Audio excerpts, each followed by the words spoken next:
Hey guys. Tonight we step into a century when warmth itself was an act of rebellion, when every breath came out as a ghostly wisp, and the world seemed determined to remind you that the sun is a fair-weather friend. The year is 1315, and you're standing in a muddy English lane that smells like wet straw, smoke, and regret. It's been raining for months. Yes, literally months. And the whole continent is turning into soup. Your boots make that awful slop sound with every step, and you look up to see a sky so gray it feels personal, like a damp blanket the heavens forgot to wring out. Tonight, you probably won't survive this winter, but at least you'll have a good story before you freeze solid. So, before you get comfortable, take a moment to like the video and subscribe, but only if you genuinely enjoy what I do here. And hey, drop a comment telling me where you're listening from and what time it is for you right now. Now, dim the lights, maybe turn on a fan for that soft background hum, and let's ease into tonight's journey together. You stand by a cottage built from stone, timber, and optimism, a fragile refuge against a famine that has already stolen the spring. Crops drowned under endless rain, grain rotted in granaries, and the people like you, learned what hunger sounds like when it whispers at night. The year 1315 marks the beginning of what historians call the Great Famine. And no, it wasn't some dramatic exaggeration. It was Europe's 3-year crash diet forced by nature herself. A mainstream historical fact, for nearly 2 years straight, rain fell across northern Europe, flooding wheat fields from Ireland to Poland. That's not poetic. It's meteorological misery. Scholars still debate what caused it. Was it a volcanic event, a shift in the North Atlantic Oscillation, or just a cosmic prank? The open scholarly debate rages on, though none of that mattered to the peasants watching their roofs sag under cold water. You, wrapped in a patched wool tunic, shuffle into your cottage, ducking under a doorway designed for shorter generations. Inside, it's smoky, uncomfortably so. The hearth sputters with wet wood, and the air tastes like roasted bark. There's no chimney, just a hole in the thatch where smoke pretends to escape but mostly doesn't. The room feels like the inside of someone's lungs after a long night at the tavern. Your family sits close together because body heat is currency. The fire hisses, pops, then dies with a sad sigh. You poke at it with a stick that used to be part of the fence before you gave up on privacy. Someone coughs. Someone else mutters a prayer. And you realize warmth isn't just about temperature, it's about the illusion that tomorrow will be kinder. The quirky tidbit. During this famine, desperate people reportedly burned dung, bones, and even old thatch from roofs as fuel. Imagine your neighbor waking up one morning, discovering his roof gone, and realizing the thief didn't steal it, he burned it. That's not just recycling, that's medieval innovation. You smile grimly at the thought, because in times like these, humor is insulation. Outside, the rain keeps drumming, steady as a heartbeat, and you remember what the priest said last week. The Lord tests us with cold so we may remember the warmth of faith. Sure, Father, tell that to my toes. The floor is dirt, the walls sweat, and every corner seems to drip. You can't tell where the storm ends and the house begins. But this is your world, mud, smoke, and a stubborn refusal to surrender. You stare at the embers, willing them to glow again, and think of stories passed down from elders about winters long ago, when the snow glistened like powdered sugar instead of ash. They said you could hear the wolves howling all night back then. But at least there were wolves. These days even predators are too hungry to bother. Your stomach growls. Someone laughs softly. Maybe it's hysteria, or maybe it's hope in disguise. The scent of boiled cabbage drifts from a pot, mostly water, a few leaves and imagination. Still, you eat, because eating feels like survival, even when it's just pretending. Outside, the rain thins for a moment, and you step out to breathe air that doesn't sting. The village looks like a painting left out in the weather too long, colors blurred, edges softened by damp. You wave to a neighbor dragging a log twice his size, cursing cheerfully. That's medieval optimism for you. Complain loudly. Freeze quietly. Repeat tomorrow. You pass the churchyard where candles flicker inside windows glazed with animal fat, and you catch the faint hum of a psalm. The church is the only building in the village that almost stays dry, almost being a relative term. You walk on, noticing how even the crows look miserable. Somewhere in the distance a cow moos like it's filing a complaint. You nod in solidarity. This is life under the Great Famine. Half tragedy, half farce. Entirely soggy. You return home, tracking mud that was probably inside anyway, and collapse by the fire again. The youngest child crawls into your lap, tiny hands cold as river stones. You wrap them in yours, and whisper some nonsense about spring coming soon. It's a lie you both agree to believe. That's how people stayed warm, not with wood or wool alone, but with stories and shared delusions. The night grows heavier, pressing against the roof. You close your eyes, letting the rhythm of rain and breath blur into one long sound, and you almost drift before the wind slams the shutters open again, laughing like a ghost that doesn't pay rent. You sigh. Another night, another test, and somewhere in that endless wet dark, you promise yourself that tomorrow you'll find drier wood, or at least better lies to tell. The embers pulse faintly, reflecting in tired eyes, and you realize warmth is never really gone. It's just hiding, waiting for you to keep believing in it. You wake to the same sound that has haunted every morning for months, a relentless drumming on the roof, a rhythm so steady it feels like the sky itself has forgotten how to stop. The year is still 1315, and you're starting to wonder if maybe someone misplaced the sun. The rain doesn't fall politely. It assaults, seeps, lingers, and mocks. It crawls into your bed through the cracks in the thatch, slides down the walls, and puddles around your ankles like a clingy cat you never asked for. Outside, the world is drowning in slow motion. Fields that once held promise now hold only gray water and floating straw. The air smells like decay, and the ground squelches underfoot, as though the earth itself is sighing in exhaustion. Every village rumor says the same thing. It'll clear soon, but no one believes it anymore. Even the frogs have grown tired of the joke. You stand by the door, your breath misting in the chill, and watch the road vanish under another wave of brown runoff. The rain has become a character in your life, a petty tyrant with perfect attendance. Farmers curse it, priests bless it, and children stare at it like an unsolvable riddle. You head toward the granary, or what used to be one, its lower walls eaten by mud. The sacks of grain are damp and sour, the wheat blackening with mold. A mainstream historical fact. In the summer of 1315, continuous rainfall destroyed crops across much of northern Europe, leading to massive shortages that marked the beginning of the Great Famine. The downpour was so severe that even the royal courts complained of rot in their wine cellars. Not that the peasants found much comfort in knowing the nobles were also drinking mildew. Some chroniclers wrote that not a dry week came that year, which is the medieval version of the weather app, has given up. You touch one of the rotting sacks, and it caves in with a sad squish. This isn't food anymore, it's compost with delusions of grandeur. Behind you, someone mutters a prayer for clear skies, but the only answer is thunder that sounds suspiciously sarcastic.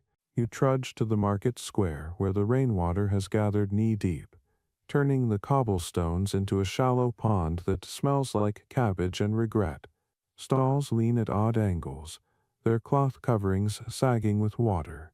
A few merchants still stand, their faces as gray as the sky, trying to sell things no one wants: buttons, broken spoons, one truly questionable onion. You spot an old woman holding a basket of what she swears are dried mushrooms, though you can't tell if they're mushrooms or tiny drowned birds. She grins with 3 teeth and says, "Good stew starter." You decline, gently. This is how famine breeds creativity, culinary, moral, and otherwise. A quirky tidbit: there were reports of people mixing ground tree bark or moss into their bread dough to stretch it farther, a sort of early medieval gluten-free trend, though the reviews were mostly fatal. You imagine biting into a loaf that tastes like the side of a barn, and decide hunger might be the better flavor. By mid-morning, the sky somehow darkens further, and you spot the local priest wading through the muck, robes soaked, still clutching his crucifix like it might double as an umbrella. He calls for a procession to beg for mercy from the heavens. You join, partly out of faith, mostly because the line of people looks like a moving roof if you stand in the middle. The priest chants, Domini pluvium contini, Lord, restrain the rain, and the clouds respond by dumping another gallon of water right down his collar. You try not to laugh. God, it seems, has a mischievous sense of timing. You glance at your fellow villagers, faces pale, lips chapped, eyes ringed with fatigue. Everyone moves slower now, like their bones are waterlogged. In the distance, you hear a low creaking, followed by a sound like thunder, but closer. A barn roof collapses under the weight of wet hay. People run to salvage what they can, though what they can is mostly despair. You join in, lifting sodden bundles that smell like swamp, stacking them near the road where they'll soon be stolen anyway. The rain beats down harder, and you laugh quietly, because what else is left to do? You think of your grandfather's stories about the good years, the harvests so bountiful that bread was cheaper than firewood, the festivals that lasted 3 days. He used to say, when the heavens weep, the earth will feed. You wish you could ask him what happens when the heavens won't stop crying.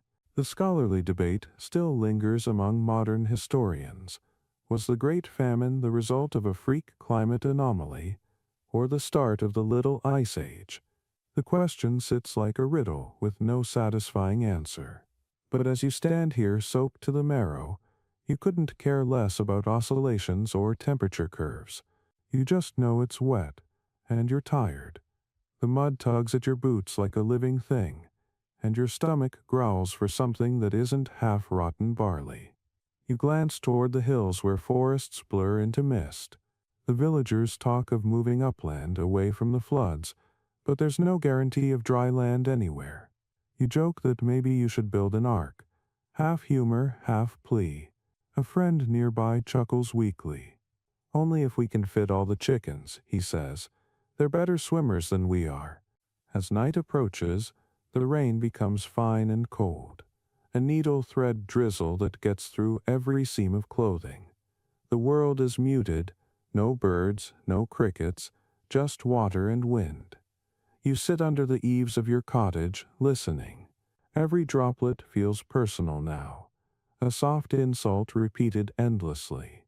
Somewhere in the dark, a dog barks once and falls silent, and you think of how sound carries differently in wet air.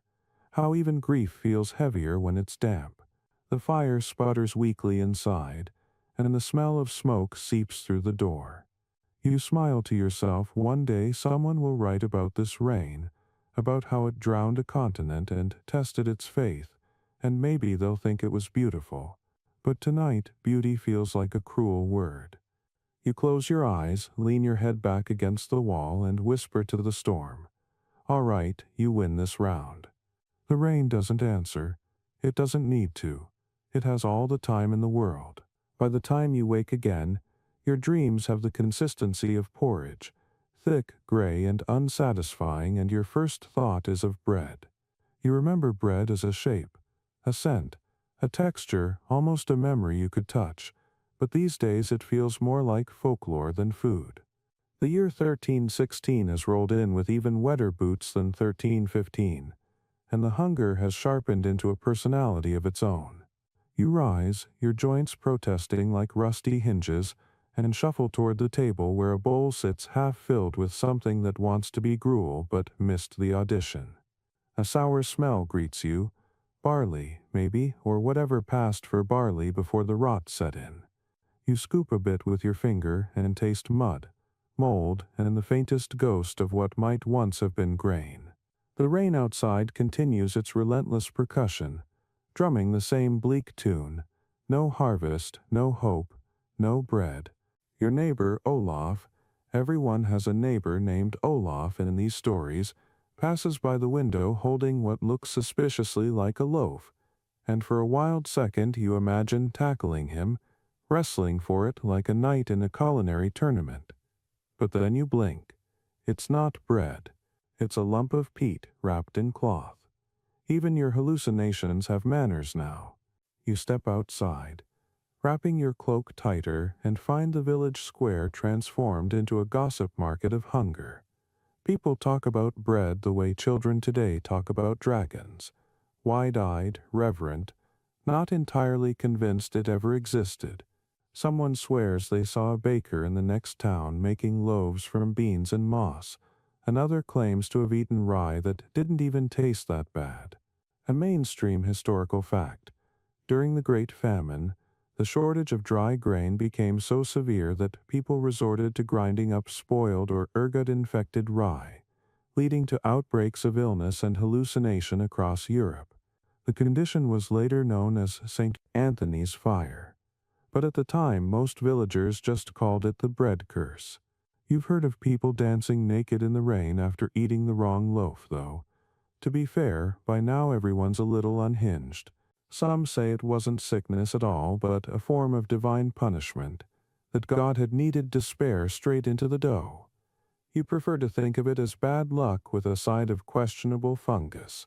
You wander toward the communal oven near the church, the heart of every medieval settlement, though today its heart barely beats. The oven mouth gapes open, blackened, cold, and littered with ash that smells faintly of hope gone stale. A few women stand nearby clutching small bundles, flour substitutes mostly. One unwraps hers to reveal a mix of acorn meal and dried nettle leaves. She smiles weakly. For flavor, she says, though flavor left this village months ago. Another kneels to blow on a handful of twigs, trying to coax a flame from damp kindling. Smoke curls upward, lazy and pale, and the women lean close, whispering recipes like spells. You join them, offering a cracked bit of salt as contribution. It feels ceremonial, each ingredient a confession. The quirky tidbit. In some desperate corners of Europe, people supposedly boiled the leather from their shoes or belts to make a jelly they called poor man's broth. You heard that once and laughed, but tonight you eye your boots a little differently. The scholars of the future can debate whether these tales were exaggerations.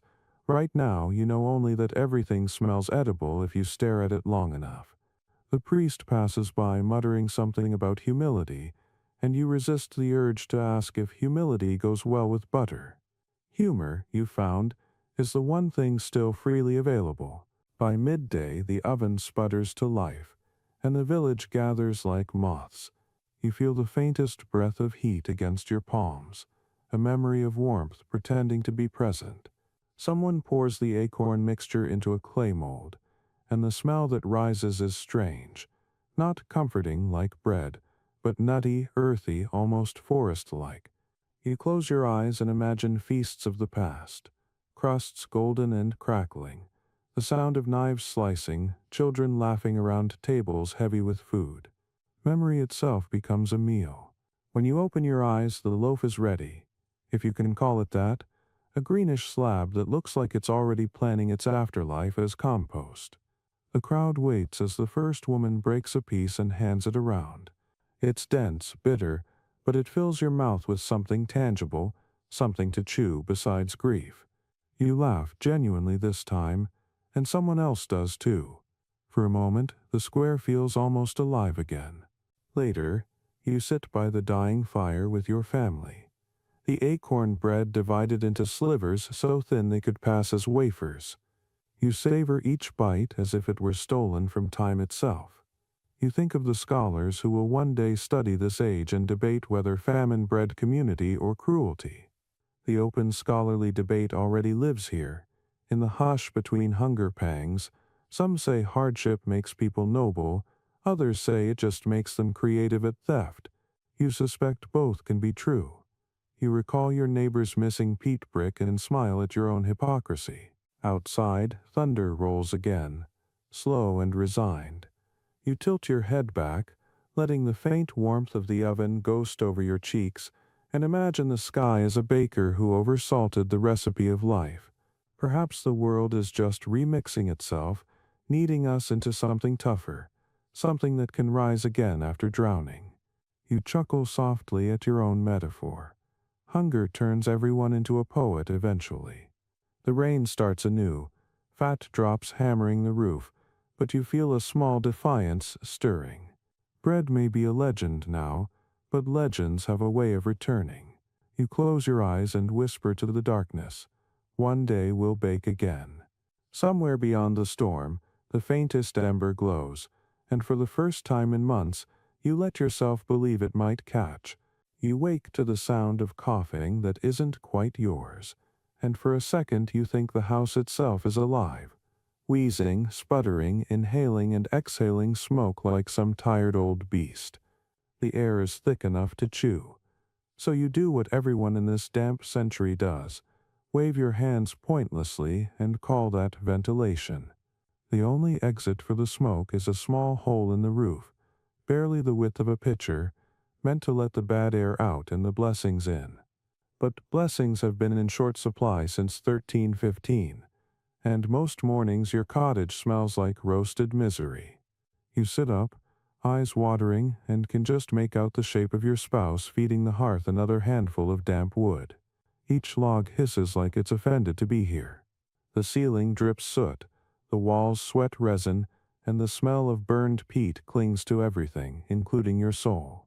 Outside, rain continues its eternal percussion, but inside you've created a little thundercloud of your own. A mainstream historical fact. Before chimneys became common in Europe, most rural homes vented smoke through roof holes or simple gaps in thatched ceilings, which blackened interiors but also preserved the wood against insects. Preservation by suffocation, very on brand for the Middle Ages. You cough again, wipe your eyes, and notice the cat glaring at you from its perch on the grain chest, clearly wondering why humans insist on indoor bonfires. You crawl closer to the hearth, trying to find a pocket of air that doesn't taste like last night's fuel experiment. Someone once told you that standing in the corner helps because smoke prefers the middle. Someone lied. You squat there anyway, because pretending to know things is another form of warmth. The pot hanging over the fire bubbles weakly. Inside is a stew so thin it could be baptized without complaint. Still, the smell, onion, maybe leek, makes your stomach sing. Your youngest pokes at the stew with a stick, as if expecting it to confess where it hid the meat. You ruffle their hair and tell them stories of summers when the smoke hole let sunlight in instead of despair out. The child laughs, coughing between giggles, and you think, if humor were heat, we'd be sweating by now. A quirky tidbit. In some Scandinavian and Scottish huts, people trained dogs or even geese to lie near the smoke holes to warn if the airflow stopped. If the bird fainted, it was time to open the door. You picture a medieval family staring up at a limp goose and shouting, "Ventilate," and can't help but chuckle through the soot. You glance upward. Your own smoke hole shows only a square of gray. The drizzle leaks through it anyway, so every hiss of rain meeting ember is like a tiny duel between the elements. Fire and water, forever bickering in your living room. As the morning drags on, you wrap a damp wool cloak around your shoulders and sit close enough to the fire to feel both its heat and its resentment. Every breath of smoke scratches your throat. Every spark leaves a constellation of holes in your tunic. But you stay. You've learned that warmth isn't comfort, it's endurance. The rain outside muffles the world. You can hear only the occasional bleat of a sheep, or the drip from the rafters. The scholars of some distant age will argue whether the Great Famine's cold drove architectural innovation or merely lung disease. The open scholarly debate will fill their tidy libraries. But here the debate is simpler. Stay inside and choke, or go outside and drown. Most choose the former. By afternoon, the smoke has stained the ceiling into art. swirling shapes that look like saints if you squint hard enough. The priest insists it's a sign of holiness, but you know it's just soot being ambitious. You poke at the fire again, remembering last week when your neighbor tried burning dried cow dung because wood had become more valuable than honesty. The stench was legendary, but it worked. Their house stayed warm, and the local gossip had new material. You consider trying the same but fear your roof hole might file a complaint. Still, you gather the day's fuel, bits of fence, a broken stool, one old shoe sacrificed in the name of progress. Everything burns if you believe in it strongly enough. As dusk settles, the smoke grows thicker, pressing downward like fog with an attitude. The family retreats to their beds, low platforms stuffed with straw that crackles faintly. You lie down last, pulling the blanket over your head despite the heat. The world smells of ash, wool, and faint sweetness from the stew pot. Through half-closed eyes you watch the smoke curl toward the ceiling hole, lazy and reluctant, as if it doesn't really want to leave. You whisper a small thanks to it anyway. After all, it's the closest thing you have to a roof guardian. Outside, the rain hammers on, unbothered, but inside your dim, smoky cave, you drift toward sleep with the slow satisfaction of someone who has survived another damp day. Somewhere between cough and dream, you think you hear the fire sigh, content that both of you, against all odds, are still here. You crawl into bed that night and discover that your roommate has horns. It's not a metaphor, it's simply survival. In this winter of 1316, animals are not just livelihood, they're central heating.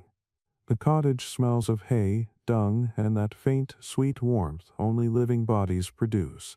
The cow lies there chewing thoughtfully, eyes half closed, the rhythm of her breath slow and reassuring. Her name is Berta, because every medieval cow is named Berta, and she's probably the most reliable member of your household. You pull your straw mattress closer to her flank, ignoring the smell. Warmth outranks dignity. A mainstream historical fact, in many northern European regions during the Great Famine, families routinely brought livestock indoors at night to share heat, a custom known from Norse sagas to English manorial records. It saved lives, though it also introduced new aromas historians politely describe as earthy. You prefer the word barn-flavored. Your children giggle under their blankets, pretending the cow snores louder than their father. You laugh too, though it comes out as a cough. The air still tastes faintly of yesterday's smoke. Outside, the rain continues its endless audition for most annoying soundtrack of the century.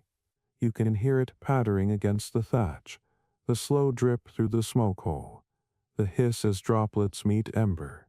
You listen to Berta's heartbeat, a slow thump that feels like proof that something in this wet world still works. The quirky tidbit. Some households went further and built special byres under sleeping lofts so the rising heat of cows would warm those above, a sort of medieval underfloor heating system, though it occasionally ended with collapsing boards and startled moos. You picture that happening and grin in the dark. Humor keeps the frost out of your bones. You pull your child closer, whispering stories to distract from hunger. Maybe about Saint Bridget, who supposedly turned bathwater into beer. The child asks if she can do it now. You say the saint is retired, but maybe she left the recipe somewhere near Dublin. The laughter fades into drowsy silence. The debate among future scholars will ask whether this practice of shared barns reflected communal resilience or pure desperation. You could settle it easily. It was both. When the world is freezing and bread tastes of moss, you learn that warmth is less about comfort and more about conspiracy. Everybody, human or otherwise, joining forces against the cold. Berta shifts in her sleep, her massive body radiating steady heat, and for a moment the damp walls don't seem to matter. You let your eyes drift shut, inhaling the mixed perfume of straw, smoke, and survival. The cow exhales. You answer with a sigh of your own. Somewhere outside, the wind claws at the shutters, But inside, wrapped in the living breath of a barnyard lullaby, you finally drift off, dreaming that spring smells like this alive, absurd, and just warm enough to believe in again. Morning creeps in, gray and half-hearted, as though even the daylight is too soggy to shine properly. You wake to the familiar perfume of wet wool, an aroma that could strip varnish from furniture but somehow feels like home now. Every blanket in the cottage is damp to the touch, heavy with the ghosts of yesterday's rain. You lift one corner to your nose, inhale and grimace. It smells of sheep, smoke, and quiet suffering. The fire has gone out again during the night, leaving only a few sulking embers beneath a crust of ash. You mutter a prayer to St. Lawrence, patron saint of cooks and unburnt peasants, and poke the ashes until a tiny red eye opens. The room fills with coughs as the first curls of smoke rise, because in 1316, every morning begins with both hope and respiratory distress. A mainstream historical fact, wool was the most common textile for bedding and clothing across medieval Europe, prized for insulation but notorious for its difficulty to dry. Peasants often slept under cloaks or reused old garments rather than woven sheets, layering everything they owned like a portable attic. The result, warmth, came at the price of perpetual mildew. You scratch your arm absently, uncertain whether you're wearing your blanket or your blanket is wearing you. You shuffle outside to hang the wool on a pole in the drizzle, which is like trying to sunbathe during a flood. The air is so wet it feels like you're swimming vertically. Still, you shake out the blankets because that's what your grandmother did, and rituals keep you sane. The lane is lined with similar scenes: women draping cloaks over fences, men wringing tunics until their hands go numb, children stomping puddles that have achieved small pond status. Someone laughs, a dry, crackling sound in a world without dryness.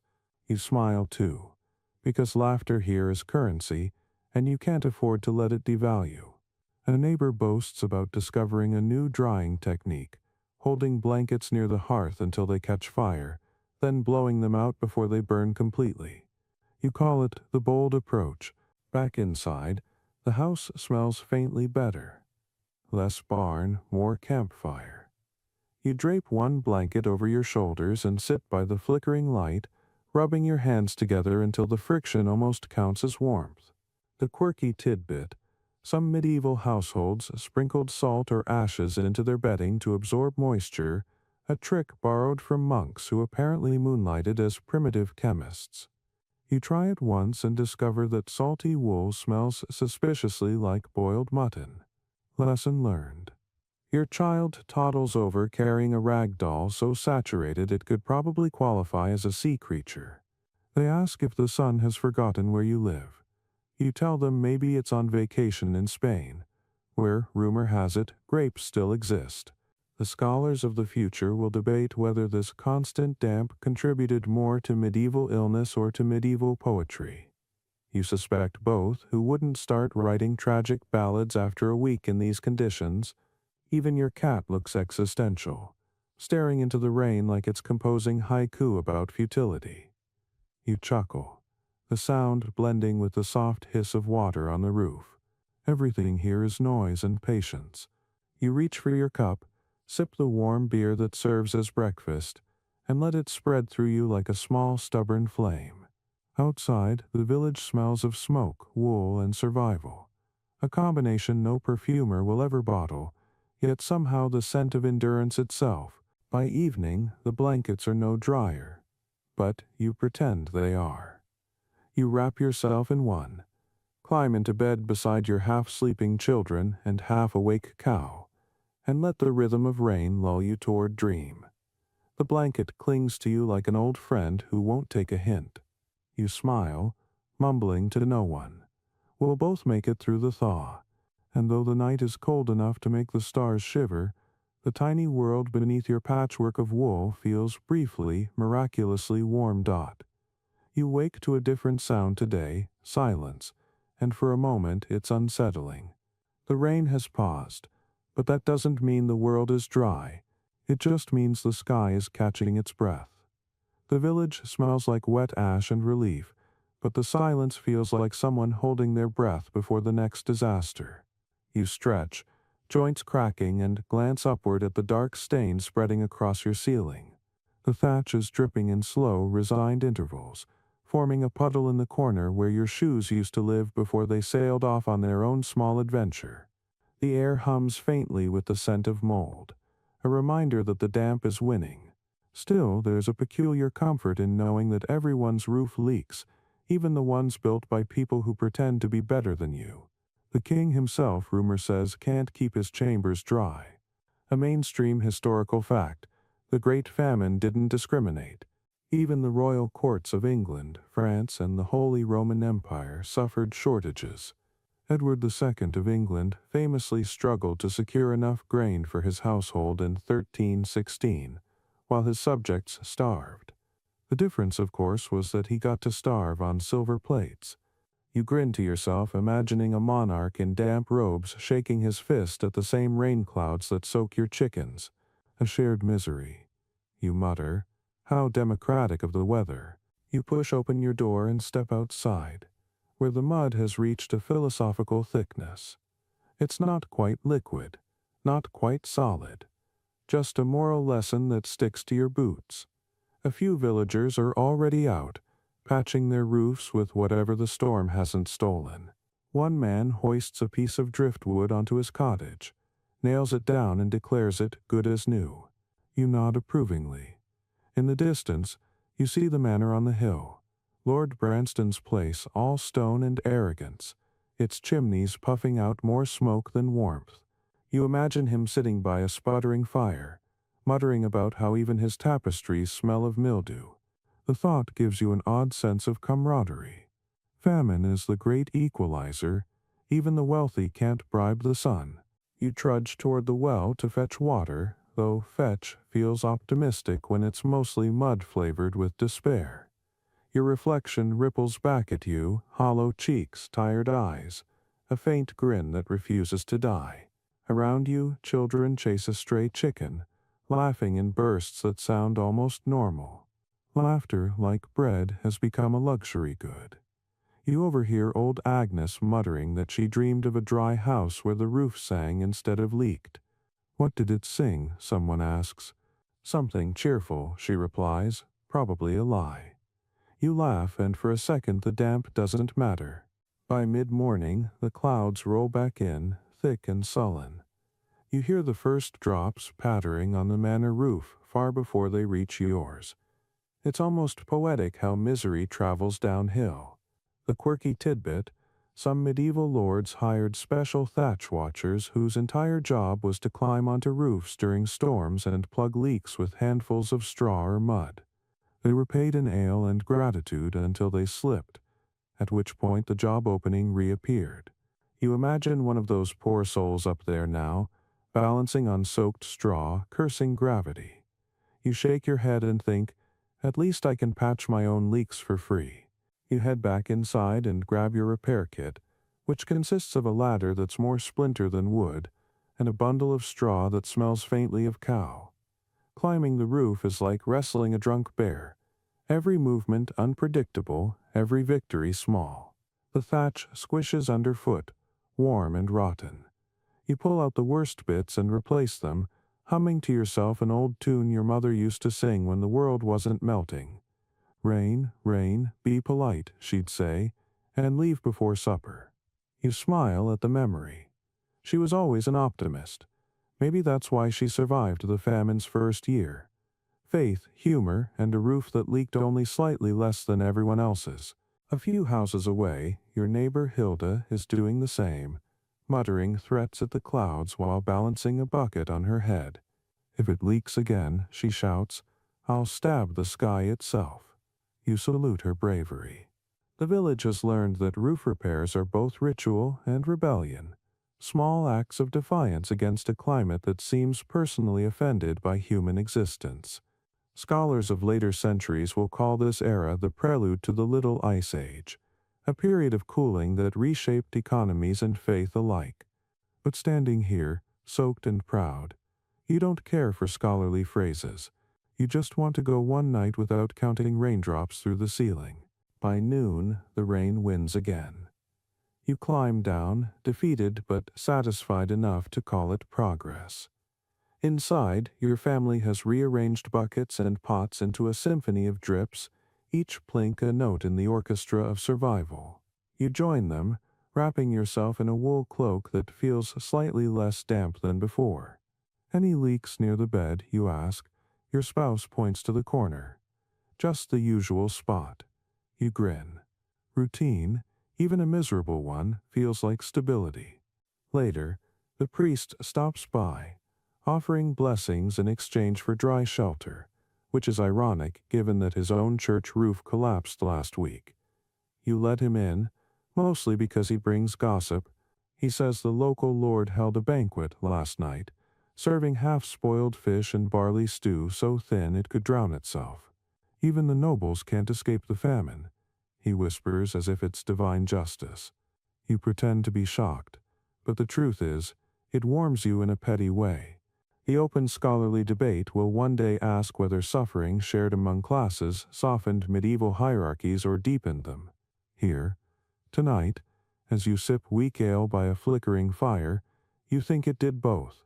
Misery may be universal, but so is pride. The storm grows louder, the roof groans like a ship at sea, and the walls creak with each gust. You lie back on your straw mattress and listen to the rhythm of rain, the sound that has become the metronome of your life. Every drop feels like time itself, relentless, patient, unstoppable. You close your eyes, imagining the king in his palace doing the same, water trickling down the gold frame of his bed. Somewhere, he's cursing the same clouds you are. The image makes you smile in the dark. The night stretches long and strange. You dream of dry ceilings and golden light, of laughter echoing in halls that don't leak. In your dream, even the cows sleep on feather beds, and no one wakes coughing. But when morning comes, the familiar chill greets you again. You touch the damp ceiling above, feel the cold seep into your palm, and think, we're all under the same roof after all. It's just that some roofs leak slower than others. You laugh softly, the sound swallowed by the rain's return, and pull the blanket tighter around your shoulders. Another day, another deluge, another quiet victory, just to stay dry enough to dream again. By the time spring should have arrived, the woods around your village have become battlegrounds, quiet, dripping, and full of splinters. The famine has stretched into its second cruel year, and what once passed for community spirit now feels more like a long, slow duel over who owns the last dry stick. You step outside in the early gray light, your breath clouding in the air, and see your neighbor halfway up a birch tree that clearly isn't his. You don't say anything, because yesterday you did the same on someone else's land. The forest no longer belongs to anyone, it belongs to hunger and cold. A mainstream historical fact. By 1316, deforestation had reached critical levels in many parts of medieval Europe, driven not by expansion but by desperation. The Great Famine intensified the stripping of woodland for fuel, as peasants, towns, and even monasteries scavenged anything that would burn. The church called it an offense against creation. You call it Tuesday. The mud sucks at your boots as you make your way toward the tree line, where smoke rises from makeshift fires. You can smell desperation before you see it. Burnt moss, damp bark, peat that smolders like a sulking dragon. A group of villagers huddle around a cart piled with branches thin as ribs. They're arguing in low voices about ownership, though nobody has the heart or the energy to swing a stick anymore. You recognize the tone, that sharp whisper of people pretending civility while measuring each other's frostbitten fingers. You join them and pretend to joke. Maybe we should just burn the rain itself. They laugh weakly. Humor has become the only renewable resource, the quirky tidbit. During the famine, some records mention people burning dried animal bones and even the remains of old furniture as fuel. One legend insists a monk in Brabant boiled down his monastery's library glue into candles. Scholars can't prove it, but given the weather, you wouldn't bet against it. You think of that now as you watch a woman toss a carved chair leg onto her fire, muttering, "Sorry, grandmother," before it catches. The flame sputters, coughs, then flares defiantly, as though it too refuses to die politely. You trudge deeper into the woods, axe over your shoulder, scanning for anything dry enough to be worth stealing. You spot a fallen oak limb, half buried in the muck, and wrestle it free. It's slick, heavy, unwilling. You drag it home anyway, whispering encouragements like a parent to a stubborn child. The rain starts again, halfway back, of course it does. And by the time you reach your cottage, the wood has absorbed more water than warmth. Still, you stack it beside the door, triumphant in defeat. Your spouse looks up from the fire pit, eyes rimmed red from smoke, and nods approval. It's the closest thing to affection anyone has energy for these days. Later, at the communal square, the forest's fuel becomes the village's new currency. Men barter branches for barley. Women trade bundles of peat for half loaves of moss bread. The market smells like smoke and damp fur. You overhear one man boasting about discovering a secret dry grove somewhere near the marsh. An obvious lie, but a beautiful one. Lies are another form of warmth now. They fill the air with something like hope.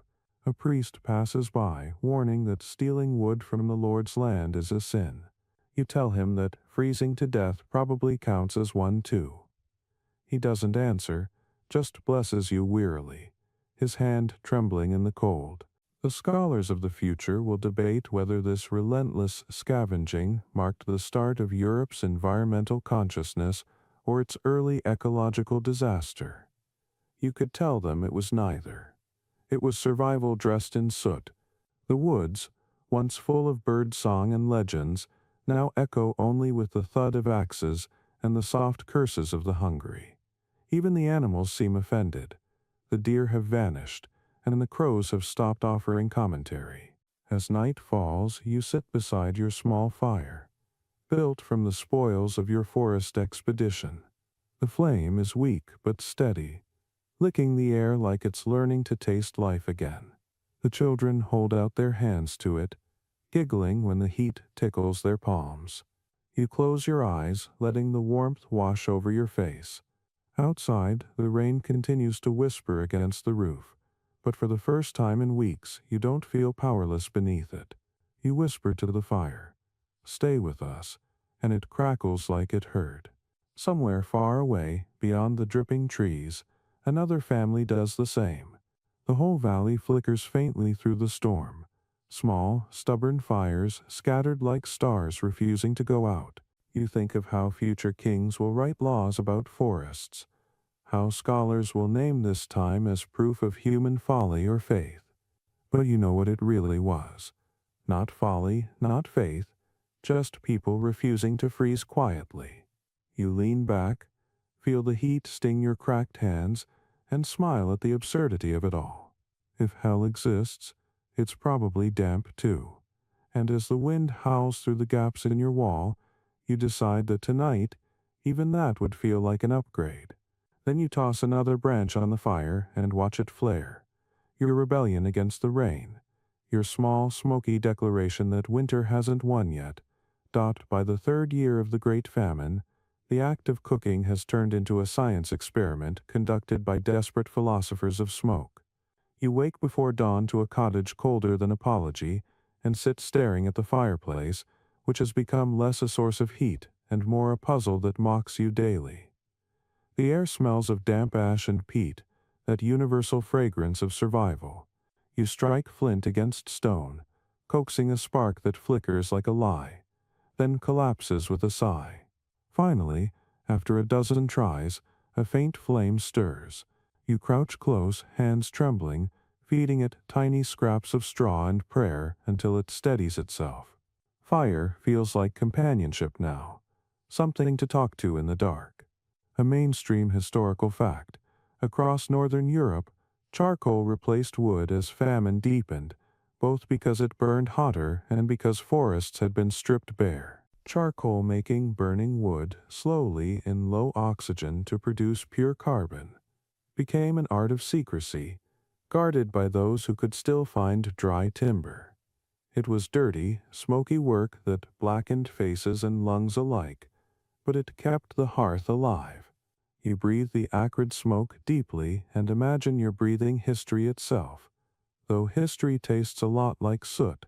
Your family stirs behind you, coughing softly, their silhouettes barely visible through the haze.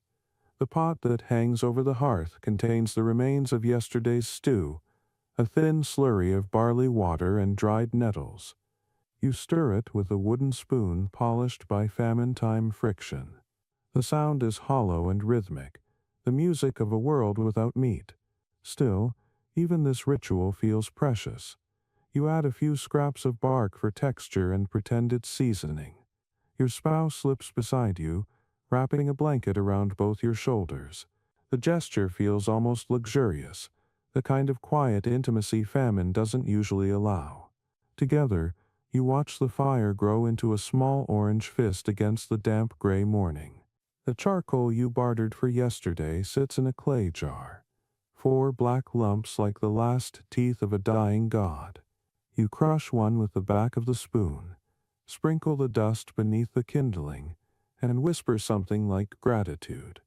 It catches beautifully, burning with a steady, dignified heat. The smoky tang of carbon fills the room but without the choking bite of wet wood. You grin in triumphs. Progress is measured in breath now. Outside, rain begins again, a steady drizzle that feels almost polite compared to last week's storms. It taps the roof gently, the world's most irritating lullaby. You adjust the pot higher above the flame and listen to the slow rise of bubbling. The sound alone is a comfort, proof that the laws of physics haven't abandoned you. The quirky tidbit. In some regions, people learn to trap heat by placing small clay pots filled with embers under their beds at night. The trick often worked, except when it didn't. Entire families were occasionally smoked out or worse, leading to the grim village joke, "He died warm at least." You've tried the technique yourself, cautiously. It's not warmth exactly, it's the illusion of being remembered by the sun. Even now, as the stew thickens slightly, the cottage feels more alive, less like a cave and more like a kitchen again. By midday, the village smells faintly of smoke and defiance. You step outside, bowl in hand, and see your neighbors crouched under their eaves, tending similar fires. The air above the square shimmers with heat and rain in equal measure. It looks like the whole world is steaming. Children run between doorways carrying bits of fuel wrapped in cloth, shouting that old Lars has learned a new trick, burning coal dust mixed with pig fat. Smells like a demon's breakfast. Someone mutters, "But it works." You nod respectfully. Every experiment is sacred when freezing is the alternative. You sit on a low stool, spooning your lukewarm stew. It tastes of effort and nothing else, but that's enough.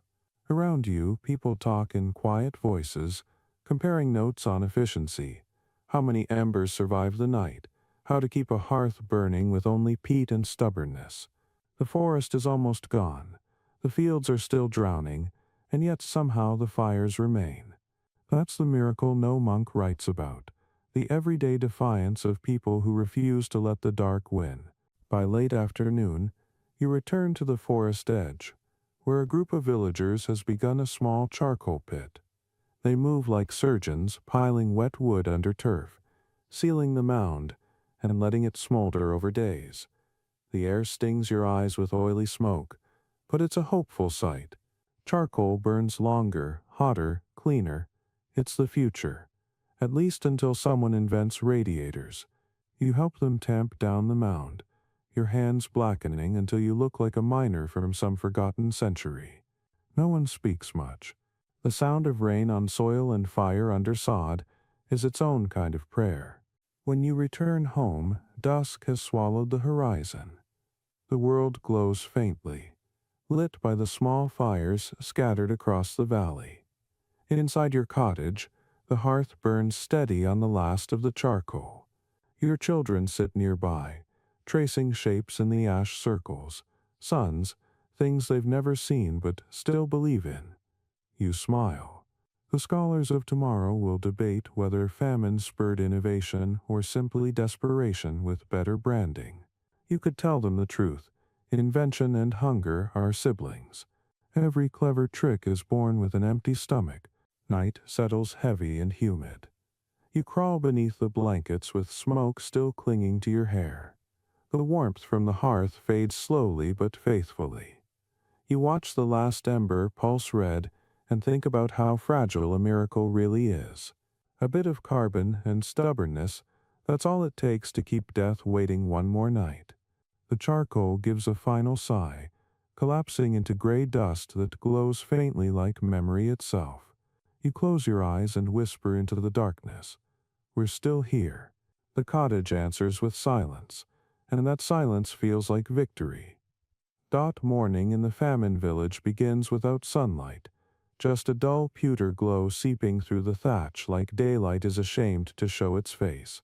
The floor is cold, slick with the breath of last night's rain, and your first act of the day is to tuck the straw tighter around your sleeping children. The little one curls closer, instinctively chasing warmth. There's no fire left, only a soft gray ghost of ash that still remembers being flame. You kneel beside it, fingers black with soot, and blow until a red eye flickers open again. The crackle is weak, but it's something. The cottage smells of smoke, wet wool, and life trying not to surrender. You glance at the table, a slab of warped oak with legs that creak in sympathy every time someone leans on it. Beneath it lies the family's secret fortress, a nest of straw, rags, and one suspiciously flat pillow where the children sleep when the cold grows crueler than fear. It began as a game last winter, a joke about sleeping like mice, but over months it became survival strategy. The heat from the hearth gathers low, so they huddle there, four small bodies wrapped in patchwork, breathing each other's dreams. It's warmer than the beds, safer than the wind, and cozier than any church sermon about endurance. A mainstream historical fact. In many medieval households, especially during the famine winters of 1315–1317, families often slept communally on or near the kitchen floor for warmth. Raised beds were a luxury. Most peasants used straw pallets close to the fire. The hearth wasn't just a cooking place. It was the beating heart of the home, its survival system, its confessional. Archaeologists have even found hearthstones polished smooth, not by tools but by generations of bodies drawing near.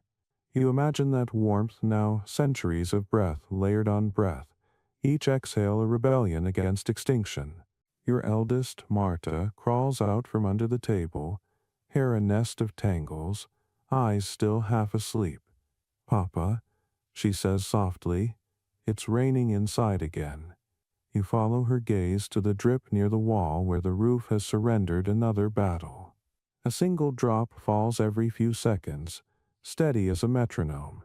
You place a clay bowl beneath it, adding another note to the symphony of drips that fills every famine cottage. She giggles as it plinks, a delicate sound in a brutal world.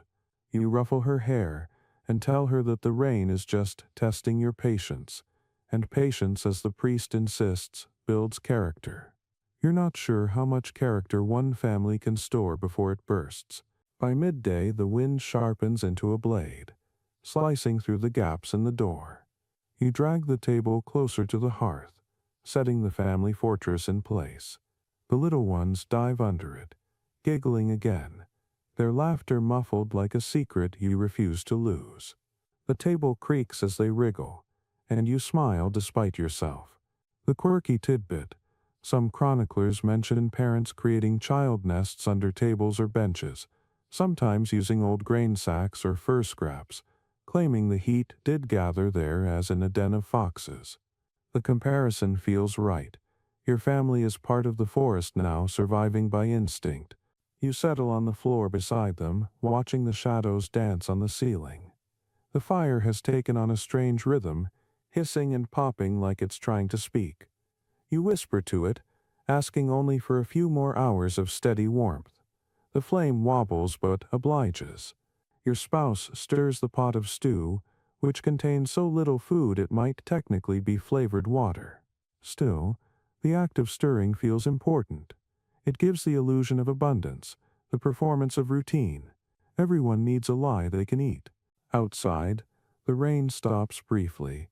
A fragile light filters in through the smoke hole, illuminating the table's underside. The children whisper to each other about imaginary feasts, honey cakes, roasted apples, bread with crusts that sing when broken. You close your eyes and let their stories wash over you. Hunger has made them poets, and poetry has made them invincible. In their words, famine becomes a dream. The cold becomes a character to tease.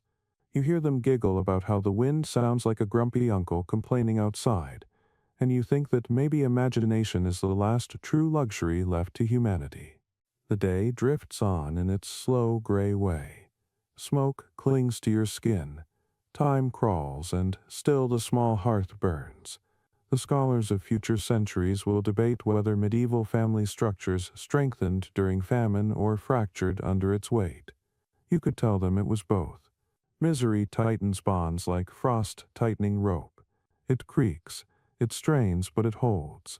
Beneath this table your family has built a world, a miniature kingdom of warmth and whispers where rain and hunger cannot enter without permission. Night falls again, thick and wet, wrapping the cottage in a kind of muffled stillness. You crawl beneath the table with your children, joining the warmth they've made. The air there is heavy with the smell of breath, earth, and faint sweetness from the stew. You rest your head against the wood above, listening to its slow, ancient groan. The table has seen centuries, maybe more. It's older than despair, steadier than hope. You trace your fingers over its grain, and feel the ghosts of every meal it has ever held, every hand that has ever prayed beside it. Outside, the wind returns, gentle at first, then furious. It rattles the door, tears at the thatch, demands entry. The fire hisses back, unafraid.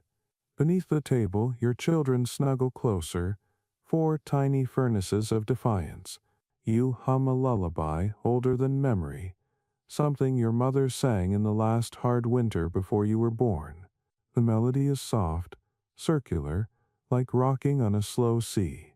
The sound fills the small wooden cave, soothing and sad. Your spouse's breathing joins yours, slow and steady, the rhythm of a shared exhaustion. As the storm rages outside, the world within the table glows with warmth. The fire's light flickers through the cracks, painting everyone in stripes of amber and shadow. It feels sacred, this small space a cathedral of hunger and love. The scholars of tomorrow will never understand it fully, no matter how many bones or bowls they unearth. They'll measure calories and weather patterns, count the dead, debate theology, but they'll never feel this, the trembling tenderness of holding your children close while the wind tries to erase your existence. Sometime near dawn, the storm relents. The cottage sighs in its sleep. The fire is ash now, soft and gray, but the warmth lingers in the straw. You open your eyes to find a tiny shaft of pale gold filtering through the smoke hole. It falls directly across the table, illuminating the small feet of your youngest child. For a moment it looks like a blessing. You smile, though your lips are cracked, and whisper something only the light can hear. When you rise, the air is cold again, but the feeling of that brief golden warmth stays in your chest. The world outside will still be wet, hungry, and unkind. But you've learned the secret. Warmth is not a thing you find, it's a thing you make. Beneath that table, amid the smell of smoke and wool, your family has invented a kind of fire no storm can extinguish. You stretch your arms, stand slowly, and look around the gray little room that somehow still feels alive.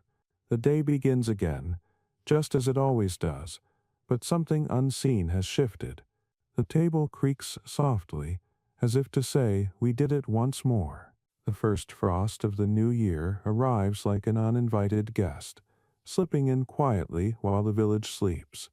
you wake to a white shimmer coating the world, a thin crust of beauty disguising the bones of hunger beneath. The fields outside your cottage stretch silent and stiff, frozen mid-gesture as if the earth itself has forgotten how to move. The stalks of last year's barley stand like brittle quills, their tips encased in ice. When you breathe, the air cracks. You pull on your stiff wool cloak, still damp in spirit if not in fact, and step outside.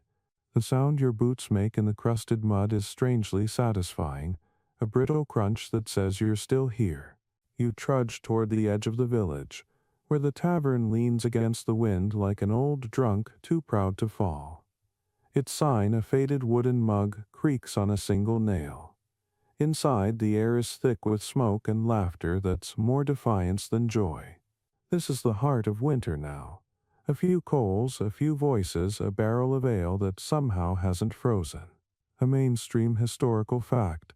During the Great Famine years, taverns became community refuges, serving weak ale or small beer brewed from whatever grain survived. Because it contained less alcohol and was boiled during brewing, it was safer than water. In some villages, the last grains weren't eaten. They were fermented, because people decided warmth of the soul mattered as much as warmth of the body. You inhale that truth with the yeasty scent filling the air.